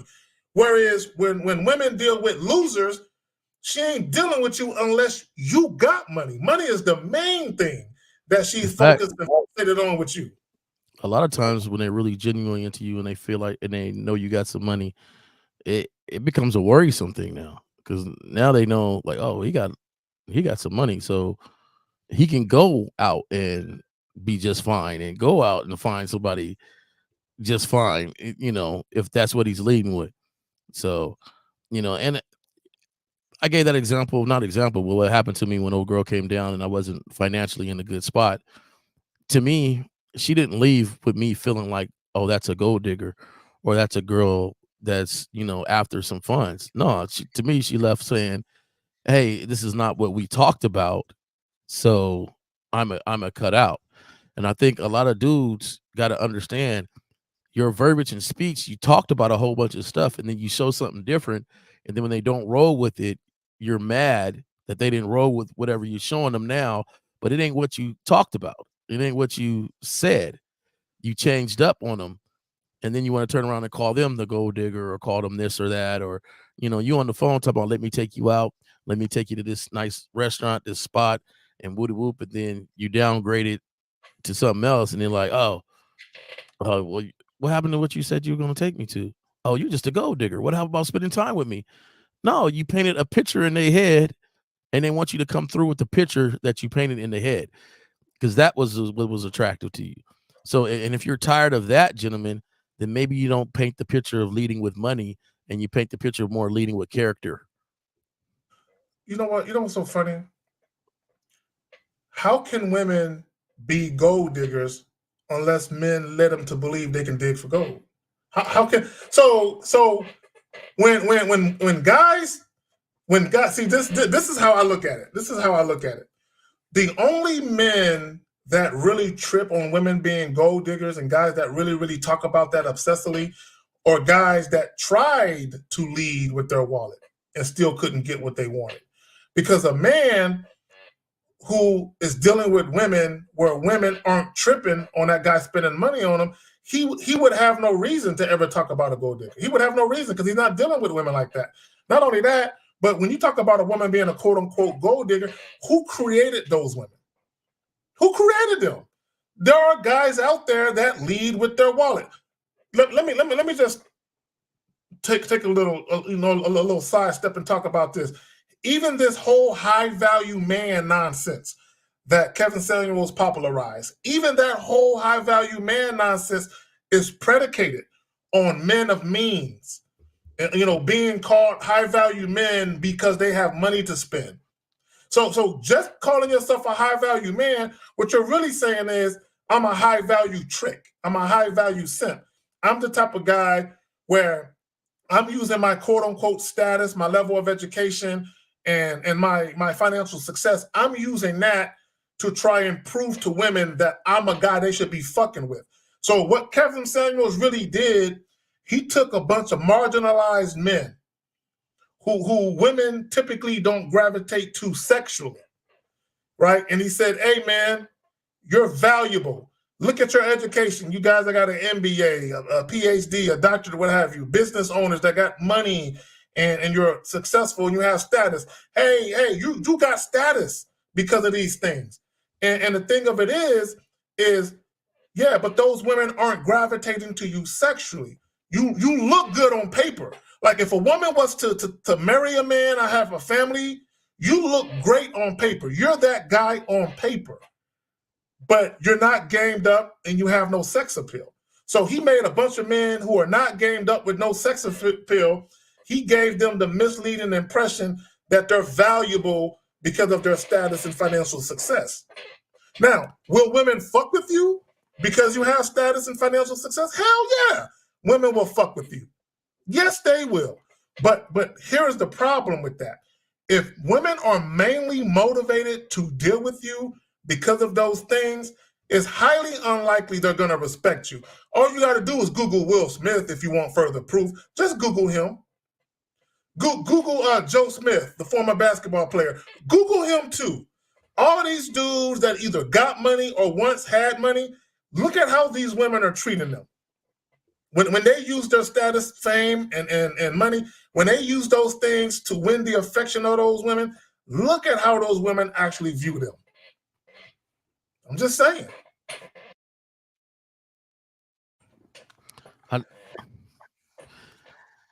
It just baffles me. I don't care. There were some things that Kevin Samuel said that I was agreeing with, but I said it a little different. I don't care if I'm a thousandaire. Why would I want that type of lady next to me? I don't care if I'm a hundredaire. Like I don't care if I got 10 cents to rub in my pocket. If it ain't genuine, why would I want somebody next to me that is phony and fake? So the best way for that to not happen is to make sure you are a genuine person and represent yourself completely, and that's it. And to me, nobody likes an ingenuine person next to them. However, we are not human lie detectors. So when we tie it into the title of the show, Zach, with the manipulation and things like that, taking sex, other thing, the best way to move and operate to get what you want in your life is to have standards for yourself and be that north. And now things are surrounding you is affected by you because you're unmovable, right? So if you say to yourself, for me, like, nah, I don't deal with non-sexual interactions, relationships. So I'm not going to be manipulated by that. We're going to say good day, have a good time with yourself, and I hope the best for you, and I'm gonna move on. That game was no longer being played by me. Maybe the next person, and maybe they say, well, you missed out on a real good girl because she wouldn't do whatever. Okay. Okay. On to the next. So That's exactly how I feel too. Like, all right. Yeah, all right. Like, there's a billion people out here. Okay. So my thing is, fellas, the best way to be your north is to really know yourself. And that's where, there's different guys on here. I know Miles is not on here right now, but I'll speak about his channel. Zach, can you say the channel for me? Because I don't want to misrepresent the full. I know it's it's yeah. See, my mind went blank too on it. Masculine identity membership. I had to think about this. Masculine identity membership.com. So it all dominoes, right? So even in every situation, you're gonna have to peel back that onion, and in the center of that onion is gonna be you, but you got to know yourself. And I think that Miles comes with a great beginning point of really knowing yourself. And then of course you're going to get coaching and get things to sharpen your tools as you go along, but a great start is actually really knowing yourself. And if you have a problem finding your identity, well, not just identity but your masculine identity, then that'd be a great place to go to start with. There you go. Now let me answer this question. And I think it's important that I get to this. I don't want to miss this. So he says, are men and women setting unrealistic expectations when it comes to dating? Yes. Let me tell y'all something. Some of the most miserable people right now who are in relationships or even single, a lot of them had unrealistic expectations, right? I don't set expectations for women. You know what I'm saying? I don't have no expectation that a woman is supposed to have sex with me. I don't have no expectation that if her and I go out on a date, I have no expectation that we're going to see each other again. If you want to be disappointed, the quickest way to be disappointed is to have expectations, right? Because I hear people say all the time, you should be dating for a purpose or dating with the purpose. I disagree. You know what I'm saying? I think you should date to have fun. I think if you're going to go out on a date with the woman and she's going to go out on a date with you, I think both of you should look at it as, hey, let me go out, let me enjoy myself. If this person and I are compatible, we'll see if we can do this again another time, or we'll see if this is the first and last time we're going to see each other with no strings attached, no expectations. You know what I'm saying? You're just chilling, enjoying yourself. I think when you have expectations, dating starts to become a chore to you, where now you're dating and you're checking off boxes. Like motherfuckers is on first dates checking to see if people are girlfriend and boyfriend material on a first date. Why are you putting that type of pressure on yourself? Just enjoy yourself, whether it's a 30-minute date, hour and a half, whatever it is. Enjoy yourself. If that person is enjoyable to be around, enjoy yourself for that moment in time. Don't put no pressure on yourself to perform for that person, and don't put no pressure on them to perform for you. Just chill, enjoy yourself, relax. You know what I'm saying? Dating should be fun.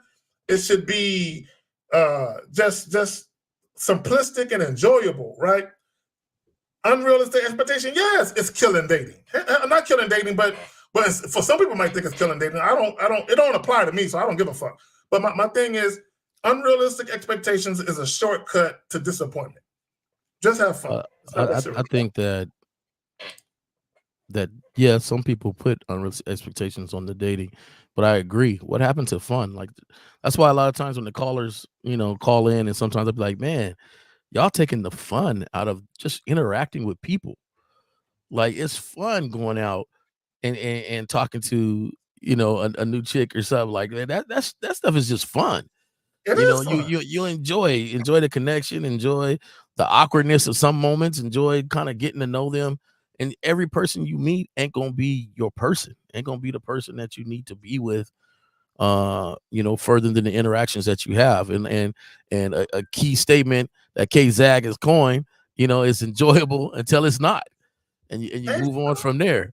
So, my thing is, though, the one thing that's not unrealistic is have expectations of yourself. You cannot control another person. There's no way you should have expectations of that person, but your expectations you have for yourself. So if one of your expectations is, I ain't gonna have nobody out here talking to me crazy, if they talk to you crazy, get up and leave. They can't hold you nowhere. It's easy to say, hey, you know what? I don't know if this is how you normally talk to people that you date with or whatever, but it's not going to be me. So, have a good day and see you later. It's like people are so afraid to stand up for themselves because the expectation is on you, not the other person. You cannot control the other person. You know nothing about their history. You're getting to know the person. In the midst of knowing that person, do they align with what you have, men, as set standards for yourself? That's where your expectations is at, to uphold your standards. And only deal with people that adhere to it. So Fam Solution says, Zach, as a father, is it okay to accept disrespect? Bro, it's never okay. From the mother of your kids just because you have children together. Nah, bro. But see, and here's the funny part about it. Because I don't like this question. I don't like it either. Some guys will look at this and automatically look at the chick like, man, what's wrong with her? My thing is, I'm looking at Fam Solutions like, what's wrong with you, bro? Because here's the thing, right? There are plenty of people, couples who used to be married or used to be involved that have a child or children together that get along, where there is no disrespect, right? And now, just because you guys didn't work out as a couple doesn't mean that person can't respect you as a parent. So if you're dealing with a person who can't even respect you as a parent, in all likelihood, that means you impregnated the wrong woman.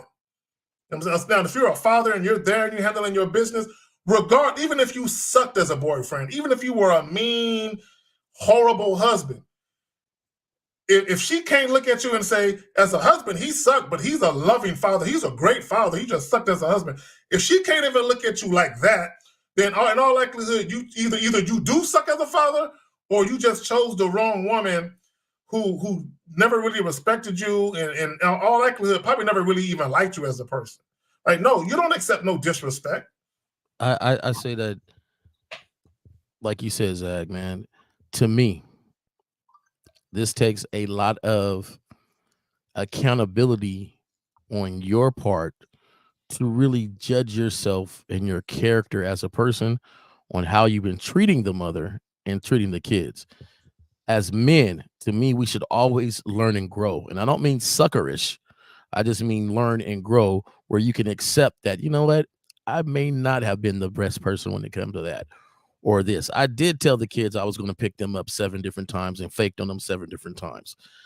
Like, we got to be honest with ourselves, and you can have whatever reasoning that it is. And I'm gonna come out, because this is my zone right here. So I'm and the thing is, I've been preparing something, and I'm gonna come out with something on the 5 biggest mistakes that single dads make. I'm gonna let you guys know one of them. It deals with this wreck right here. Once you guys are separated, you have no influence over her. Yep. Because you did not set that up prior to. So you have to start establishing little things and consistent behavior, being 100% on point when it comes to, hey, I'm going to take care of this. I'm going to pick the kids up here during that, and then go from there. Now, my thing is, one thing I always say is, even when we were together, you're going to disagree. Disagreeing is a human thing. It ain't because we split up. It ain't because we're divorced. It ain't because it's just because we're 2 different individuals, 2 different thought lines. Disagreeing was going to happen no matter what. So if you disagree on little Timmy joining football or disagree on little something doing whatever, that was going to happen no matter what. It don't mean you pull the red cord and make every issue a big blow up issue. And this is where you start to lead the relationship you're going to have with your ex by the way you communicate and the way you establish that and saying, hey, we don't have to argue over every disagreement. Okay. As a father, I always wanted little Timmy to play football. I understand you think it's dangerous. Let's come to some compromise on that. Right. And then she screams, oh, no, you know, no. Like, yeah, I'm gonna repeat it again. Let's table this till next week, because I know football doesn't start from a year from now. So I'm starting this discussion now to try to break down some of those walls and stuff. There's things you have to do and prepare yourself. But disagreements was going to happen no matter what. Either you're together or not together. And so you should present it like that. Like, hey, this is not a big deal. Us disagreeing is not a cause for the blow up argument every time we talk. You know what? Let me add this, and some guys might not agree with this, but here's the reality. When you're dealing with women, whether you're casually dating, in a relationship, and whether you got broken up or you're divorced, specifically if kids are involved, you're still managing a relationship. Okay, even if it's just a co-parent relationship, you're still managing that. So what I mean by that is, if your woman wants to leave, she wants to divorce you, break up with you, whatever it is, it's okay to be disappointed. However, though, what you should not do is make it a situation where you guys become enemies, right? You don't want to do that, right? Because now when you go to co-parent in the aftermath of the relationship ending, now you're fighting about a bunch of stupid shit, right? Because you're mad, because you're bitter, you want to get her back, or now she feels scorned, she wants to get you back, right? So, Fam Solutions, I would be interested to hear what type of arguments, because I believe, like Jay Roman said, having disagreements is one thing, but I'm almost certain y'all had some arguments that led to you guys talking to each other crazy, right? Which led to right now where she don't even respect you. Now, and I don't know if you cheated on her or if you abused her physically, mentally, emotionally, verbally. I don't know what happened. You know what I'm saying? So I would be interested to know the background story. But let's move on to another question. And I would tell, just real quick, I would tell you on that too, is that whatever you do that's going to improve yourself, you make this statement, because you're going to make some statement and they might say something like, oh, why you want to do it now? Because you make the statement, I'm going to show you that I'm better. I'm going to show you, never I'm going to show you. I'm going to show myself that I could be this person.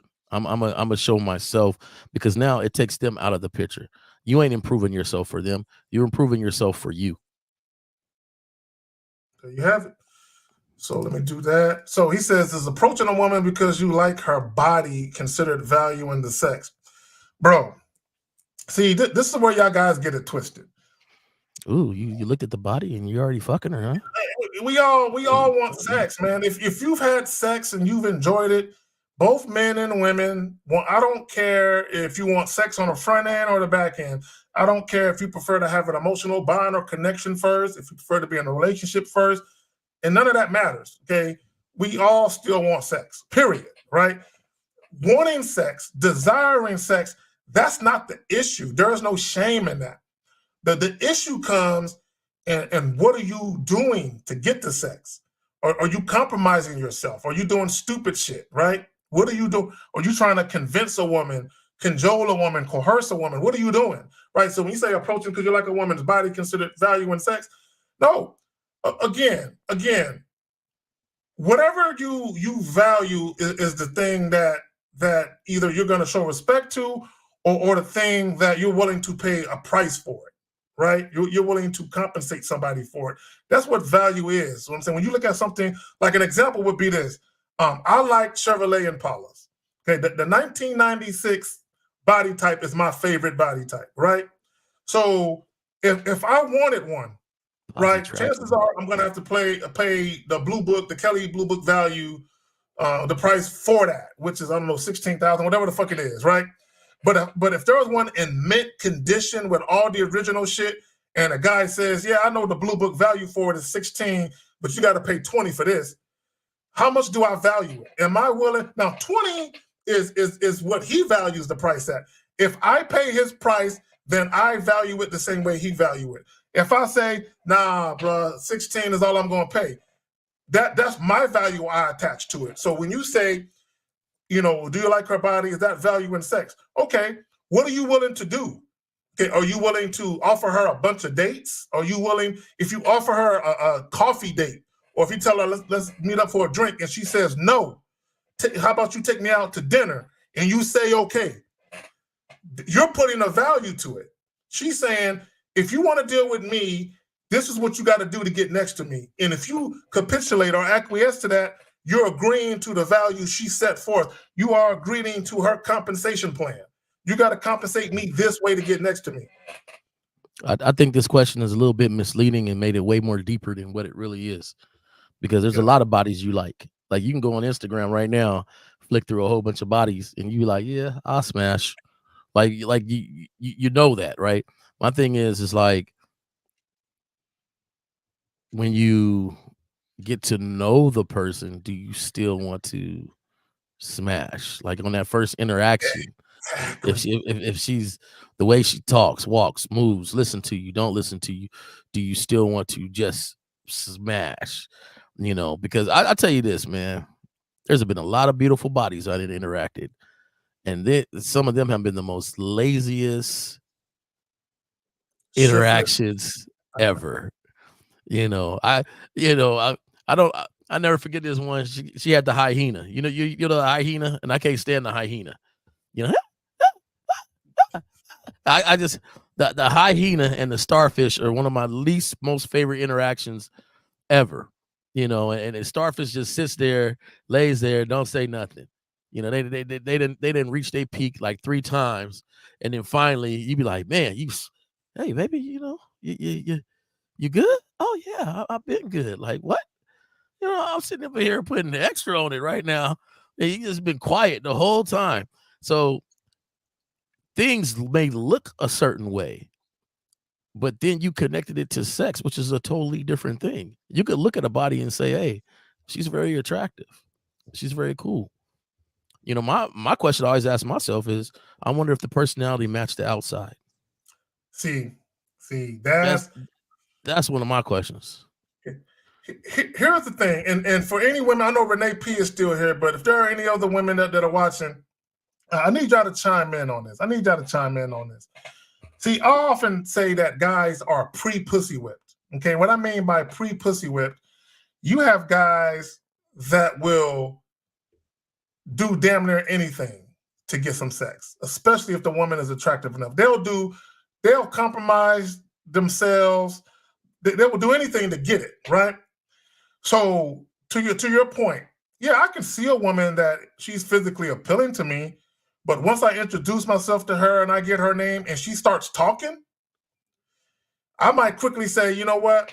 I don't even want to fuck her no more. And even if she is still down to have sex, there could be something that she said or a way that she conducted herself in the interaction where I just lost all interest in fucking her. Typically, that's how women move. A woman can meet a man and she can say, damn, he's sexy, girl. He can get it. Or damn, he fine, or whatever the case may be. And then as soon as she starts interacting with that guy, she don't want to fuck him at all, right? So when I say guys are pre-pussy whipped, this is what I mean by that. Typically, if a woman is going to be dickmatized or dick whipped, typically it's going to be after she has experienced the man, sexually and then some. Typically, right? If women are going to do goofy shit behind great dick, it's usually going to be after they've already experienced that dick, right? Whereas you have guys that are doing shit and they ain't even had sex yet, and they're already doing goofy shit. Now, and here's the thing, and this is what some women will notice.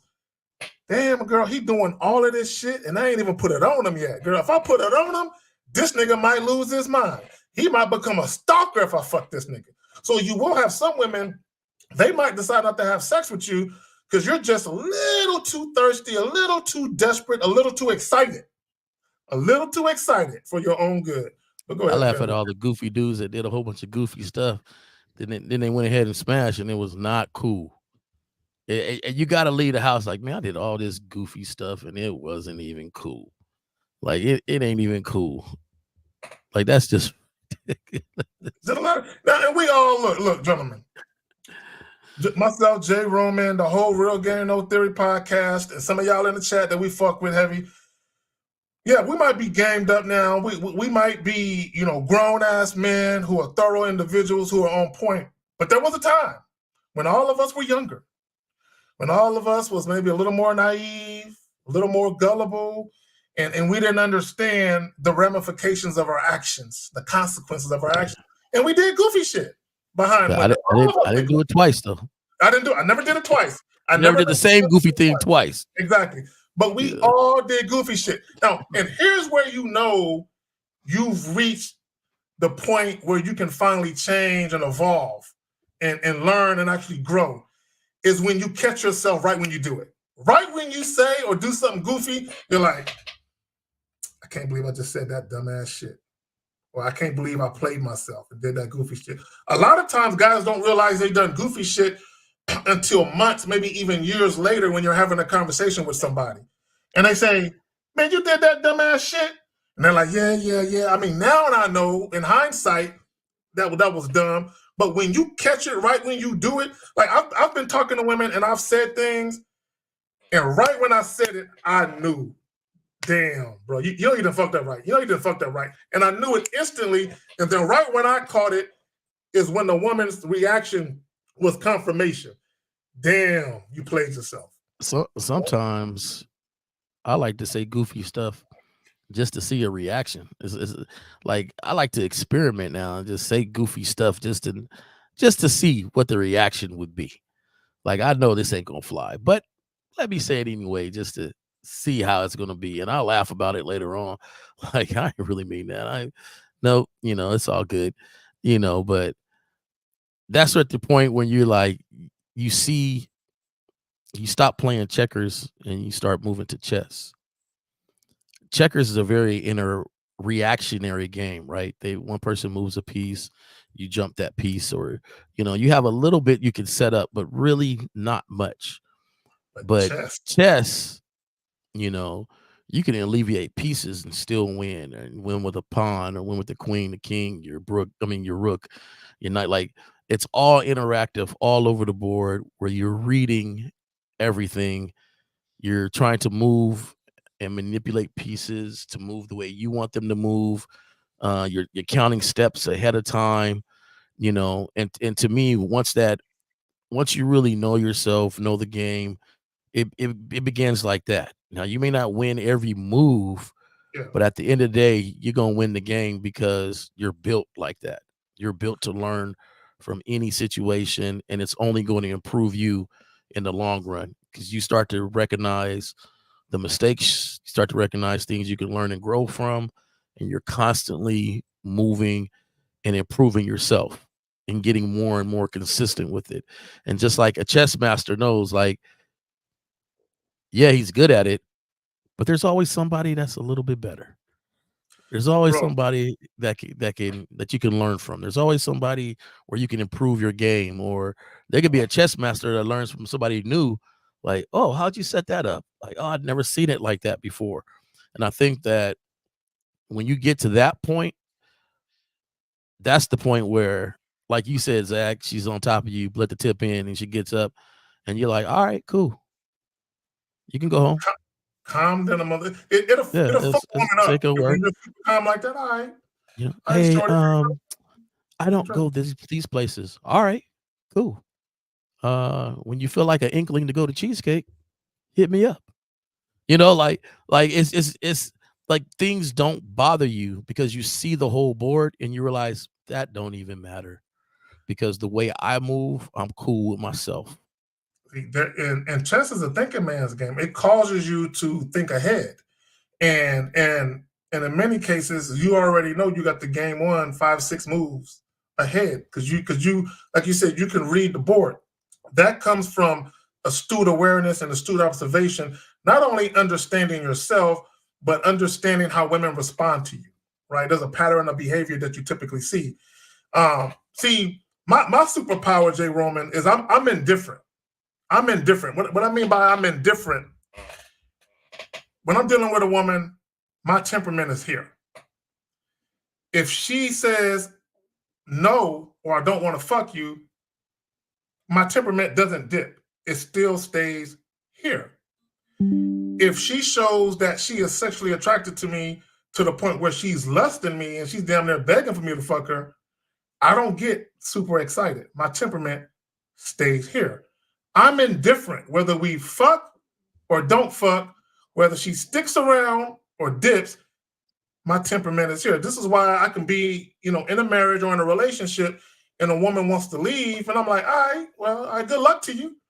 And they look at you like, so you just gonna let me walk out the door? I mean, if you want to leave, who am I to keep you? Yeah, go ahead. You need help packing anything? And they looking at you and then they begin to question. Because I've had women say, you don't care at all. You don't care at all. Did you ever love me? Yeah, sure. Yeah, I loved you. With all the love I got. Yeah, I love you. I care about you. I wish the best for you. So you're not gonna fight for us? This is what they were. You're not gonna fight? No. Hey, look. Obviously, you thought long and hard about this, and you feel like there's things out there you want to pursue. You feel like there's something else out there that would be more beneficial to you. So who am I to stop you from going to that thing? Look, hey, good luck to you. And bro, to this day, I got women that still hate me because of that.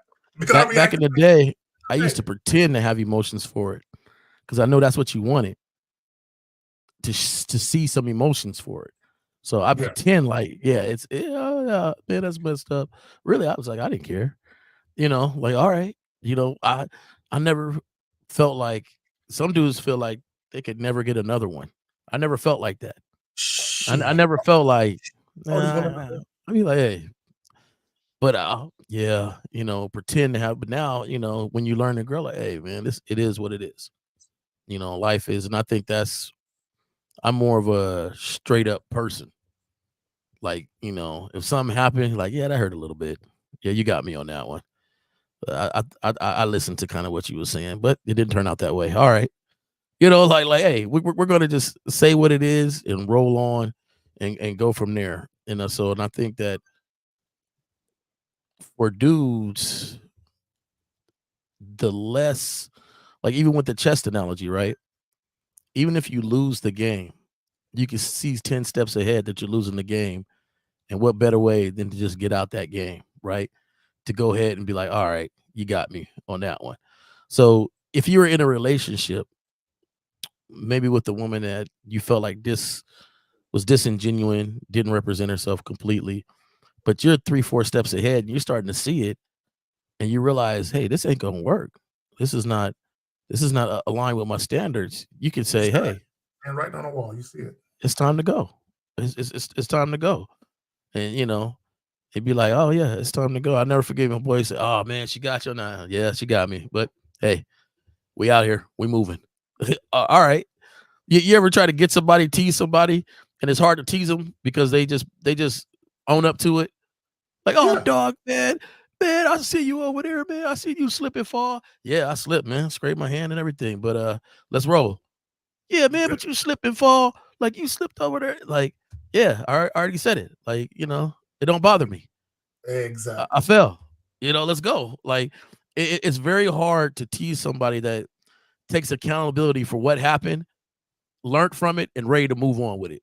So that's the same thing when you're interacting. Hey, yep, you got me. Go cool. I'm out. Let's do this. We're gonna do the next. So yeah, there you go. Life goes on, man. Life goes on. So for all my exes, a couple of them watch me here and there. For all y'all, I hope y'all doing well. One of them, she's married right now. We cool. You know what I'm saying? I have a relationship with her son, and he's not my biological son. Matter of fact, he was over here last Sunday. There was a young light-skinned brother that came on camera. Okay. That wasn't my son. That was her son, right? So he came over here, hollered at a nigga right quick. So I just want to let you guys know that yeah, you can be with a woman who has a child or children. Y'all ain't together no more. She's married, moved on, but y'all still cool than a motherfucker. So and shout out to her husband, he cool too. Now, let's move on to this. Captain Slog says if she has problems with intimacy due to past issues and opens up with a bit of a TLC over time, how would you view this? Okay, let me say this. Let me say this. Because he's talking about tender loving care. Man, I don't have those type of expectations. I don't.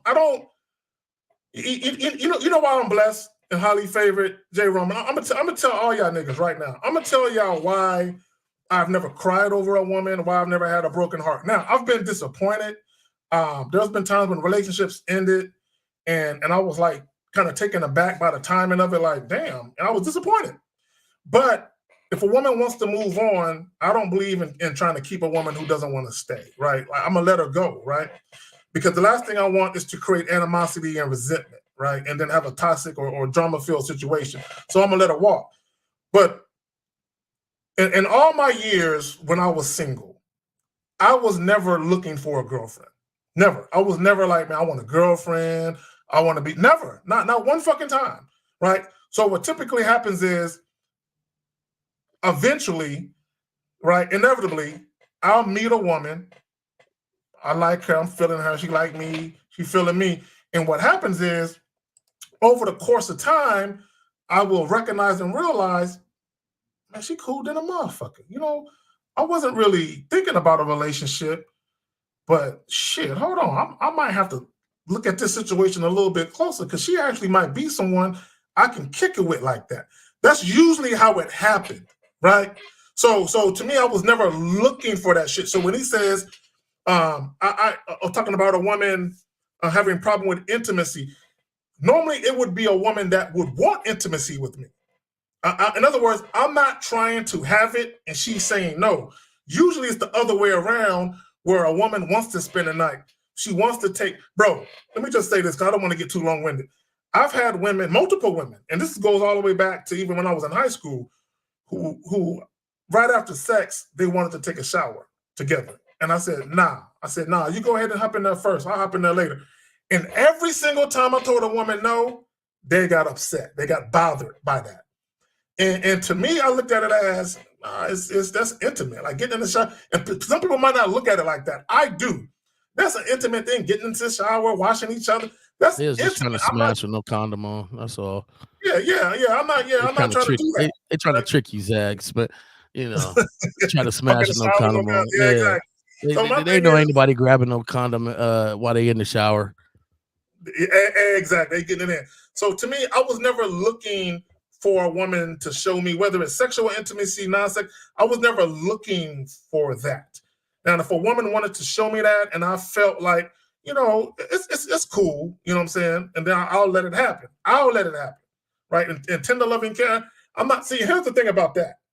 A lot of you guys, y'all want women to bring you girlfriend energy, but you don't want to make her your girlfriend.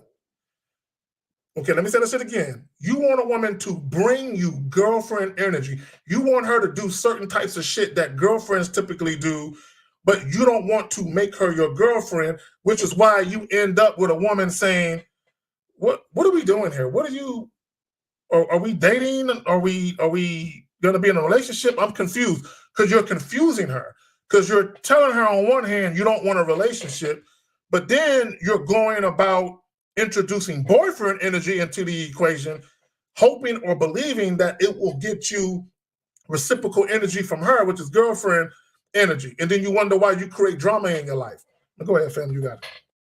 Nah, I think in my younger days, I did it incorrectly. Older days, I would be a little more intentful. And I think for the guys who really knows themselves, really got a leg up on from guys that let things kind of roll into relationships. I rather, you know, teach my sons and stuff to be intentful and knowing yourself. If you want a girlfriend, then you need to move as such. If you do not want one, then you need to move as such. Don't fall into a relationship, because in the meantime, as you fall into the relationship, you did not vet her for a relationship. And I think that's going to end up causing mistakes in the long run, because now you have somebody that was vetted on fun, but now you're in a committed relationship with. And so there is a big difference than vetting somebody on being in a relationship with, to seeing certain things, because nothing was talked about, nothing was established. It was just all fun, and you think it's natural. Now, I know a lot of us, and even myself, we want to see somebody do things naturally, right?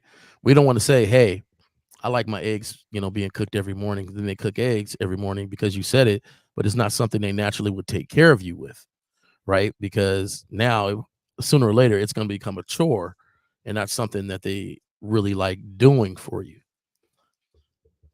Everybody wants it to be a natural thing, but honestly, people don't always do naturally what you want them to do.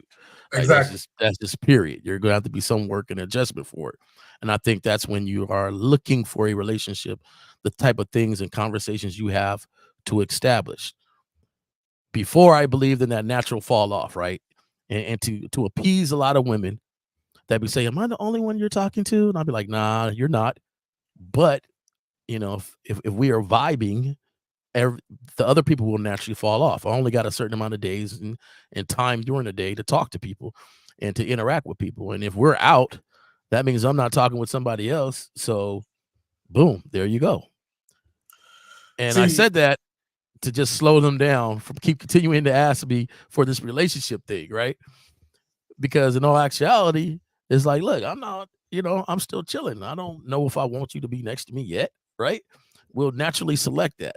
And then I'm a talker, so I'll talk on the phone with you. I'll do it for a certain amount of degrees, not all the time, but for a certain amount of that free time I got, boom, you get those 15, those 20 minutes.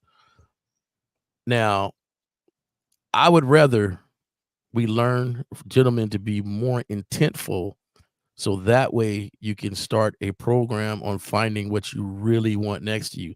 And I say that a lot of times, a lot of guys lie like they want a lot of women, but really they want a girlfriend. And so they act like they want a lot of women, get in these relationships and start dating multiple people whenever, but they don't really groom or don't really look and judge one for what you really want. And I think that's a big mistake. So with this guy saying she has a problem with intimacy due to past issues, if that's not a big deal to you, then okay.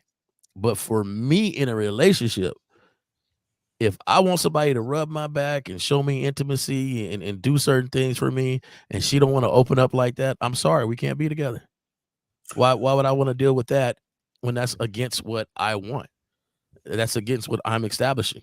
So, and to me, it's not a you thing. To me, it's something that she might want to work out. I don't like it when people say, they just opened me up to this. Like I was just opened up, and because they were so patient and so this and so that. And so it's like, yo, maybe fix your issue before you come to a relationship. You said something. I'm watching Michigan and Ohio State. I think Michigan just won. But anyway, there we go. Okay, here's the thing. Here's the thing, right? Because he's saying she has problems with intimacy. Look, okay, women, I'm gonna say something. I don't mean any malice by it. Your past trauma or whatever it is you need to heal from, that's not my problem. That's it's none of my business. It's not my problem. So if you're seeing me and you're still trying to heal from shit or get over shit, cool. I'll make it easy for you, right? Okay, we can just have sex then. Okay, I'll make sure not to introduce any non-sexual intimacy into it or anything that might trigger you. You know what I'm saying? Like we'll just keep it simple and fun, right? But to your point, if you feel like, well, I can't open up to you, I can't be this way, I can't be affectionate, I will never try and convince a woman. Number one, I'm not asking for those things anyway. But if you want to, of your own volition, bring intimacy my way, bring passion my way, that's cool. I ain't got no problem with that. But I'm also going to to manage the situation. Meaning, this is what guys got to understand when we talk about being a leader, being a man, and managing a situation. Sometimes you got to save women from themselves. Okay, and this is what I mean by that, right? If a woman is into you enough and she's really, really feeling you, sometimes women can jump the gun and maybe fantasize a little too much about what she believes you guys have going on. So sometimes you got to bring her back down to earth and be like, hey, I don't know what you thought this was, but it ain't that. You know what I'm saying? So sometimes you got to manage the situation and bring her down like, no, baby girl, no, you. In your mind, you're thinking he's my next boyfriend. I'm thinking, no, we just fuck buddies right now. And then, gradually, if you show, the assignment long enough and you're willing to perform that role admirably over time, we can evaluate elevating you to another role. But you're moving a little too fast, shorty. Slow down. And I've had to tell women this. I've had to tell women, hey, that's not your role in my life. This is your role. So now if you got a problem with being in this role, then we can stop dealing with each other right now. Like I've literally told you, we don't gotta fuck no more. You know what I'm saying? You can go your way, I'll go mine, no harm, no foul. I've told women this. And my thing is, I'm not trying to, what a lot of guys try and do is they like the sex, or maybe they have a hard time getting sex. So what they'll do is they'll give a woman a little bit. They'll give her a little bit so that way they can keep having access to her sexually. I'm not going to give you the misleading impression that you can get what you want from me just so I can have continued access to you sexually. It ain't that serious. I'll let you go. And then you can find that dude. Go ahead, fam. Hey, have you ever had somebody drive by your crib and you seen them drive by? And then they contact you later and you're like, yeah, I just seen, no, it wasn't me. Like, I lived in the court. So to drive one way, you had to come back the other way. And I'm sitting there, I'm watching you drive by because I said, hey, I'm hanging with my fellas. I'm chilling. We can't rock today. We can't, I'm not gonna see you today. And just for some of the ladies to hear no, which they should hear from you, but to hear no, because no, I'm good. I'm kicking it. What you mean you're kicking it? Drove by one way. I seen the car drive back again. It calls me to ask me, hey, what are you doing? Which he called me and asked me that like 2 hours ago. I told you and I said, hey, I seen you drive by. What's going on? No, that wasn't me. I didn't drive by. I said, well, then why are you calling me right now? Oh, I was just seeing what you were doing. Yeah, you had that conversation 3 hours ago. Like, oh, okay. And then like, okay, you're into this a little more than what we established. We didn't establish a boyfriend, girlfriend type thing. We didn't establish you can come by whenever you want to, but this is what you're doing. I see it. So you're right, Zach. At some point, you got to slow that down. Fellas, if you get home and they're already waiting at your doorstep, you got to slow that down. Like, there's certain things that you should do if you don't want where the train is heading to not do. And I think when you get in that interaction and you're so happy and maybe the sex is just on fire, she does certain things, and so you just rolling with it. But then you got to ask yourself, how did that work for me last time? How did it turn out last time? I just went with the flow. How did it turn out last time? I didn't, set up the standards and rules like I wanted to. How did it turn out last time? Maybe I should do something different. Maybe there is something to these cats on the show. The manhood is a skill set. The Miles, Lucario, and Dean, and 50. Like, maybe there's something to what they're saying, so I don't turn out like it did last time. So there's a couple questions on here too. Okay. There's another one by two sides of the same coin up there. Where's it at? I missed it. It's at 218. 218. Can I go? Let me go back that far. 218. You 2 hours ahead, right? Okay, I'm 2 hours ahead. Okay, all right, cool. All right, we'll get to that one in a minute. Let me say this, bro. One time I was living in this apartment complex, and it was at nighttime, and I went out to take out the trash, and this chick I was seeing, her car was parked outside. near the dumpster, kind of a ways. She was parked in a very strategic location where she could see who was coming in and out of my crib and shit. So I saw the car and I said, that looked like Shorty car. I haven't seen too many cars around this area that look like her car. So I walk by the car and I don't see nobody in that motherfucker. But it's her car. It's her shit. So I'm like, is this bitch spying on me and shit? You know what I'm saying? So to your point, yes, bro. And that's where that's where you either gotta reel them in and let them know, hey man, hey, we ain't doing that. Or sometimes you may have to let them go altogether because what they're doing is a little too egregious. Like chick, you tripping. Like you showing up unannounced, but you're not only showing up unannounced, but you spying. So I called her on the cell phone and I said, yo, your car is outside. Where are you at? And she says, I'm at home. I said, no, you're not. Your car. So I look out the window, car gone. And I'm like, chick. I'm like, yo, man. So that impacted me dealing with her because of that shit right there. But that's the mistake that a lot of guys don't understand, right? Instead of taking it and bragging to your friends about the clout and I put it down on her, she down the street looking at me and she driving by and stuff. See, your mentality is to brag or to boast yourself up in that situation instead of realizing, you know what, something ain't right, something ain't cool, this ain't what we do, this is not what's cool. So the next time you have a young lady at your house and she come knocking on the door, well, you knew what type of personality you was dealing with. You encouraged it. You was flamboasting to yourself. You felt cool, like, yeah, I'm putting it down. You know what I'm saying? You bragging to yourself, but you let things ride, and now you in a situation. So then when folks call this show or they call the shows that you guys are on talking about ladies and you guys take it back to the guys and say, hey, dude, that's your fault. Well, how's it my fault? How's it? Yeah. This is why you need to things can be your fault in situations, fellas. You know, said we need to do better.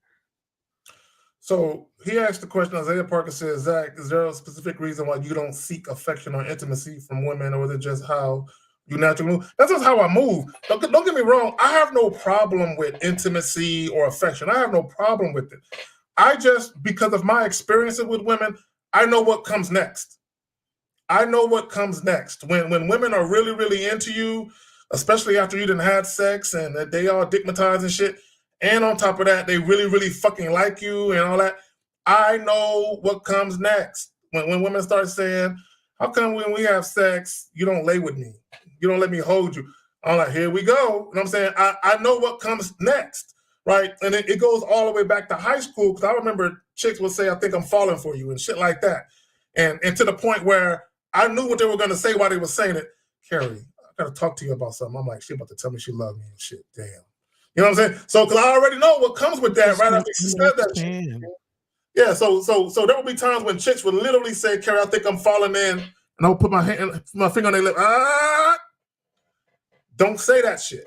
And I literally, I swear to God, I've literally told women, don't tell me you love me. If you tell me you love me, I can't fuck with you no more.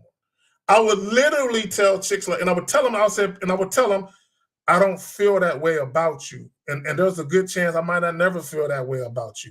So I don't need you having hope that if I allow you to say this and I just accept it, that one day I'm going to say it back to you. So I would literally have to shut that shit down. Like, chick, don't even go that route. You know what I'm saying? Yeah, I was horrible. I'd be like, love, because they be looking for it back, right? Like because you feel that way right now, all of a sudden I'm supposed to feel that way, and we ain't even there yet. And so I would tell them, you know what? I appreciate that. Love is strong feelings and emotions for someone, and even though I can't say that I love you, I do have some feelings and emotions for you, and that would suffice for a while. I can't say that I love you, but I got some strong feelings and emotions for you. That was it. But that was just me playing the game at the time, like playing, just keeping them around when I know I should have just got rid of them right then. But Zach, this is where I keep kind of going back to the same point, because sometimes when I listen to you guys on the Real Game No Theory show and I watch some of the comments, or I listen to some of the callers and listen to some of the gentlemen who make comments about, and they put little comments in there. So you think nothing is the woman's fault? You think nothing is, but yet we fail to look at our own accountability in situations. So, if you're a leader in all aspects, you will see that, okay, this is getting a little too deep for her when I know I'm not there. So maybe we need to sit down and have that conversation and say, hey, baby, this is a little too deep for you right now. I'm not looking for a relationship. I'm not looking to do any of that. I just need, this. And if that's something you can't do, and then that's fine. And then there's times when I had to do that, and they had to go. They had to say, you know what? I can't. Yeah, you're right. I can't do this. And, oh, okay, cool. But the guy that's afraid of doing that, afraid of losing that, is not leading the situation, because right then he's pedalizing that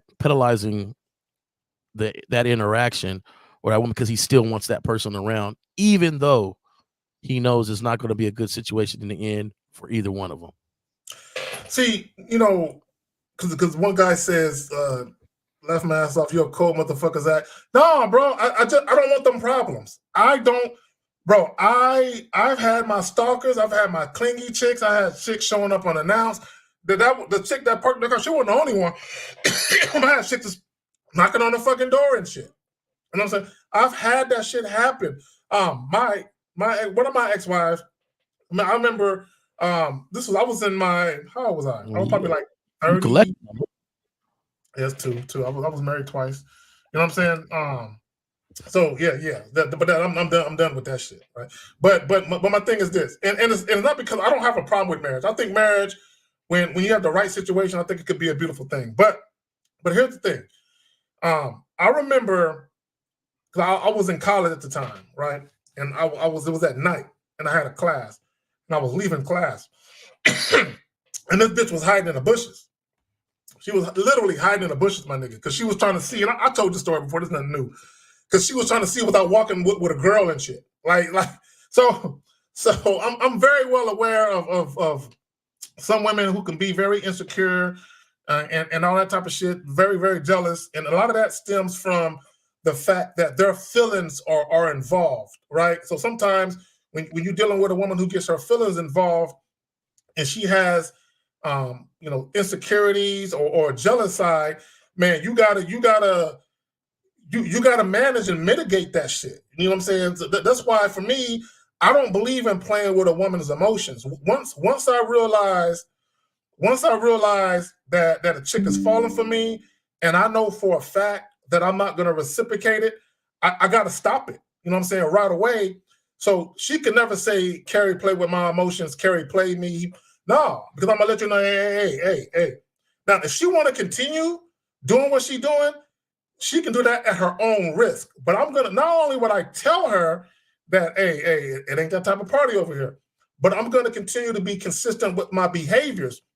That, yeah, you're trying to show me girlfriend energy, but I ain't showing you no boyfriend energy, because I don't look at you that way. You know what I'm saying? So, and there will be times where there were women who initially I didn't look at them as a girlfriend, but later on I did, right? So there would be sometimes where they would come to me and they would talk about a relationship, and I'll be like, hey, I like the way things are right now. So she would be like, so is there hope for us? Like, I literally had a woman say, is there hope for us? And I would say, look, I make no promises, I make no guarantees. I just like the way shit is right now. I don't want right now to change.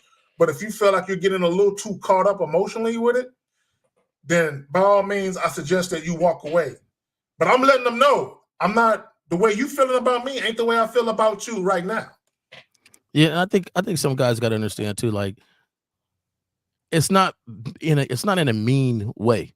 Like, it's not mean spirited. It's not, something that you do meanly. It's just that you have to guide in every situation whoever's in your interaction zone, right? So whatever relationship you have with anybody, you're going to lead that relationship like a man, period. So if that's coming up and saying, hey, you know what, I see you going down this road, we can't do that, It's not a mean thing. I know some guys out there who's like, man, I don't know what to do, man. I just be having fun. True. I understand that. And in a world where ladies have to deal with a lot of these weirdos, it's going to be pretty refreshing when they hanging with a dude that is just enjoying life, right? You're just enjoying life, having fun. You're going places, you're doing things, you invite them to go and do things with you. And it's not on no serious tip. It's just whatever. You have more responsibility to let them know exactly where you at. And that's just how it goes, because a lot of times me and my crew at back in the day used to have to realize, man, we just have fun. Like we'll wake up one day. There's literally one time we were sitting there chilling. We said, man, let's all go to this amusement park out here. Let's just rock and roll, right? So by the time the phone calls went to go rock and roll, it was like 25, 30 of us going to this amusement park. The ladies too. We decided to stay in the hotel next to it, and we just all had a good time. They had a good time, and that's the vibe that we were bringing. Was just like we were just enjoying life, and I think that was very attractive. Come to facing some dudes that weren't as cool, weren't as fun, and I'm not saying we're the only cats in the city that was enjoying life like that. I'm quite sure there was other people doing the same thing, but you know the feeling. If every girl that you run against, you start kicking with after a month or so, trying to lock you down, then you got to reevaluate and be like, man, I might want to let them know earlier. Like, look, I'm not the one that wants a relationship right now. I want, if you continue to hang with me, we're just enjoying life and enjoying our interaction with each other right now. And then we'll just go from there. So, that's your responsibility as a leader in whoever's in your realm of interaction. So we're gonna answer this question. We're gonna be out. Hey, real quick, like the stream, like the damn stream, please. It's free. You ain't got to spend no money. Just hit that little thumbs up, like that motherfucker before we get out. So he says, dealing with a woman long term, do I have to lead every aspect of our relationship, or is there room or one area for her to allow her to lead? Okay, here's the thing. All right, I'll use my ex-wife as an example, right? We would take trips, family trips, and all that, right? And she was very detail oriented. So I'm the type of person, I'll be like, let's go to Jamaica. And I'm like, so I'm looking up flight. I'm not even looking for the cheapest shit. I'm like, all right, let's do that. And she is stopping me saying, hey, we can save money if we do this, and this. And she would say, let me do it, right? Let me plan it, right? And then I'll relinquish control to her and be like, all right, baby, you got it, right? So if a woman is better at something than you, just because you're the man and you're the leader and all that, that doesn't mean you're better at everything than a woman. No, there's going to be some times where the woman is better at you. Better than you, more organized than you, has more knowledge than you. There's nothing wrong with relinquishing control and be like, hey, baby, you got it. I'm gonna give you the reins. You got it. Just let me know when the money's due. You know what I'm saying? And then she plans everything out, the airlines, the hotel, the transportation from the hotel to the spot, and she planning everything. And I'm cool with it. And again, and I alluded to this earlier, sometimes a woman wants to feel like you need her. She wants to be an integral part of something. She wants to be a contributor in the relationship beyond just cooking and fucking. She wants to actually, you know what I'm saying? So if a woman is better at something or has more knowledge, definitely take advantage of that. Okay, and that's delegate. That's what leaders do, delegate. Okay, baby, you're leading this. You got it. Just let me know what you need from me. And then you take your hands off the wheel, let her take the wheel, and then that's that. Yeah, 100% agree with you there, Zach. But to me, the simple answer is yes, you do have to lead in every aspect, but leadership doesn't mean that you demand in every area to do or lead in or to have them follow that exactly like you said. If she's great at, I always use the thing accountant. Like if I was dating an accountant and it was time for the taxes to get done and, it's time, for her to look at some things, how am I going to sit over her and be like, you're wrong? You're right. You know what I'm saying? Like, nah, baby, hey, you know what? You're great at these numbers. I wonder if you can get this done by this time so I can turn it in. You're delegating the most successful way to get something done in that area. And I think that's an efficient thing in any sort of interaction. As a leader, you have to delegate things to get it done correctly. There you go. Now, also, there's another level to this. Maybe they're not good at certain aspects where you help them to become better at certain aspects. So now you can delegate them and they are very successful at doing it, but then again, you got to have somebody that listens to your leadership. And if that's not the case, then you might got the wrong one. See, and it goes back to you again. So that's why you would lead on every aspect, and I think a lot of times with these questions, or is there a room for one area that allows her to lead? Well, being great at something doesn't mean that she's the leader at that. It just means that in the midst of your leadership, you seeing that this is something she's great at, and why not listen to her when it comes to that? Yeah, and I would always say this: you didn't get with a child, right? Leadership doesn't mean you got with a child. Yeah. That is a grown woman that has made decisions in her life and things like that. The thing is, she made a decision to get with you. With that decision to get with you, she has to recognize herself that, hey, I am with a man that has taken a leadership role on our future, this household, and where we're doing. So she's made that decision to listen to your leadership and to go from there. So to me, gentlemen, you have to understand, you didn't get with the child. You got with a reasoning person that you can reason some things with. However, it is your responsibility at the end of the day to make sure everything is cool. There you go. On that note, for all y'all who came through, appreciate y'all. For all y'all who commented, for everyone who donated, whether it was a like or some ends, we appreciate all y'all motherfuckers. And for all the lovely young ladies, all y'all ladies who came through. I know Sugar Bum was in the building, Renee P. And there might have been some other females. If Renee P was there. Yeah, Renee P. She always there. Shout out to her. And the fellas, Giovanni, Giovanni, Saint DS, the guys that kicked through the whole conversation. I Unique appreciate 79, that. Joe Blast, my boy, my fellas was here. Appreciate y'all, J98, all y'all motherfuckers. Appreciate all y'all. On that note, we out. I'm trying to enjoy my rest of this Saturday. Remember, tomorrow, 11 a.m. Central Standard Time, the Real Game No Theory podcast. Boom. Enjoy the rest of y'all day. We out.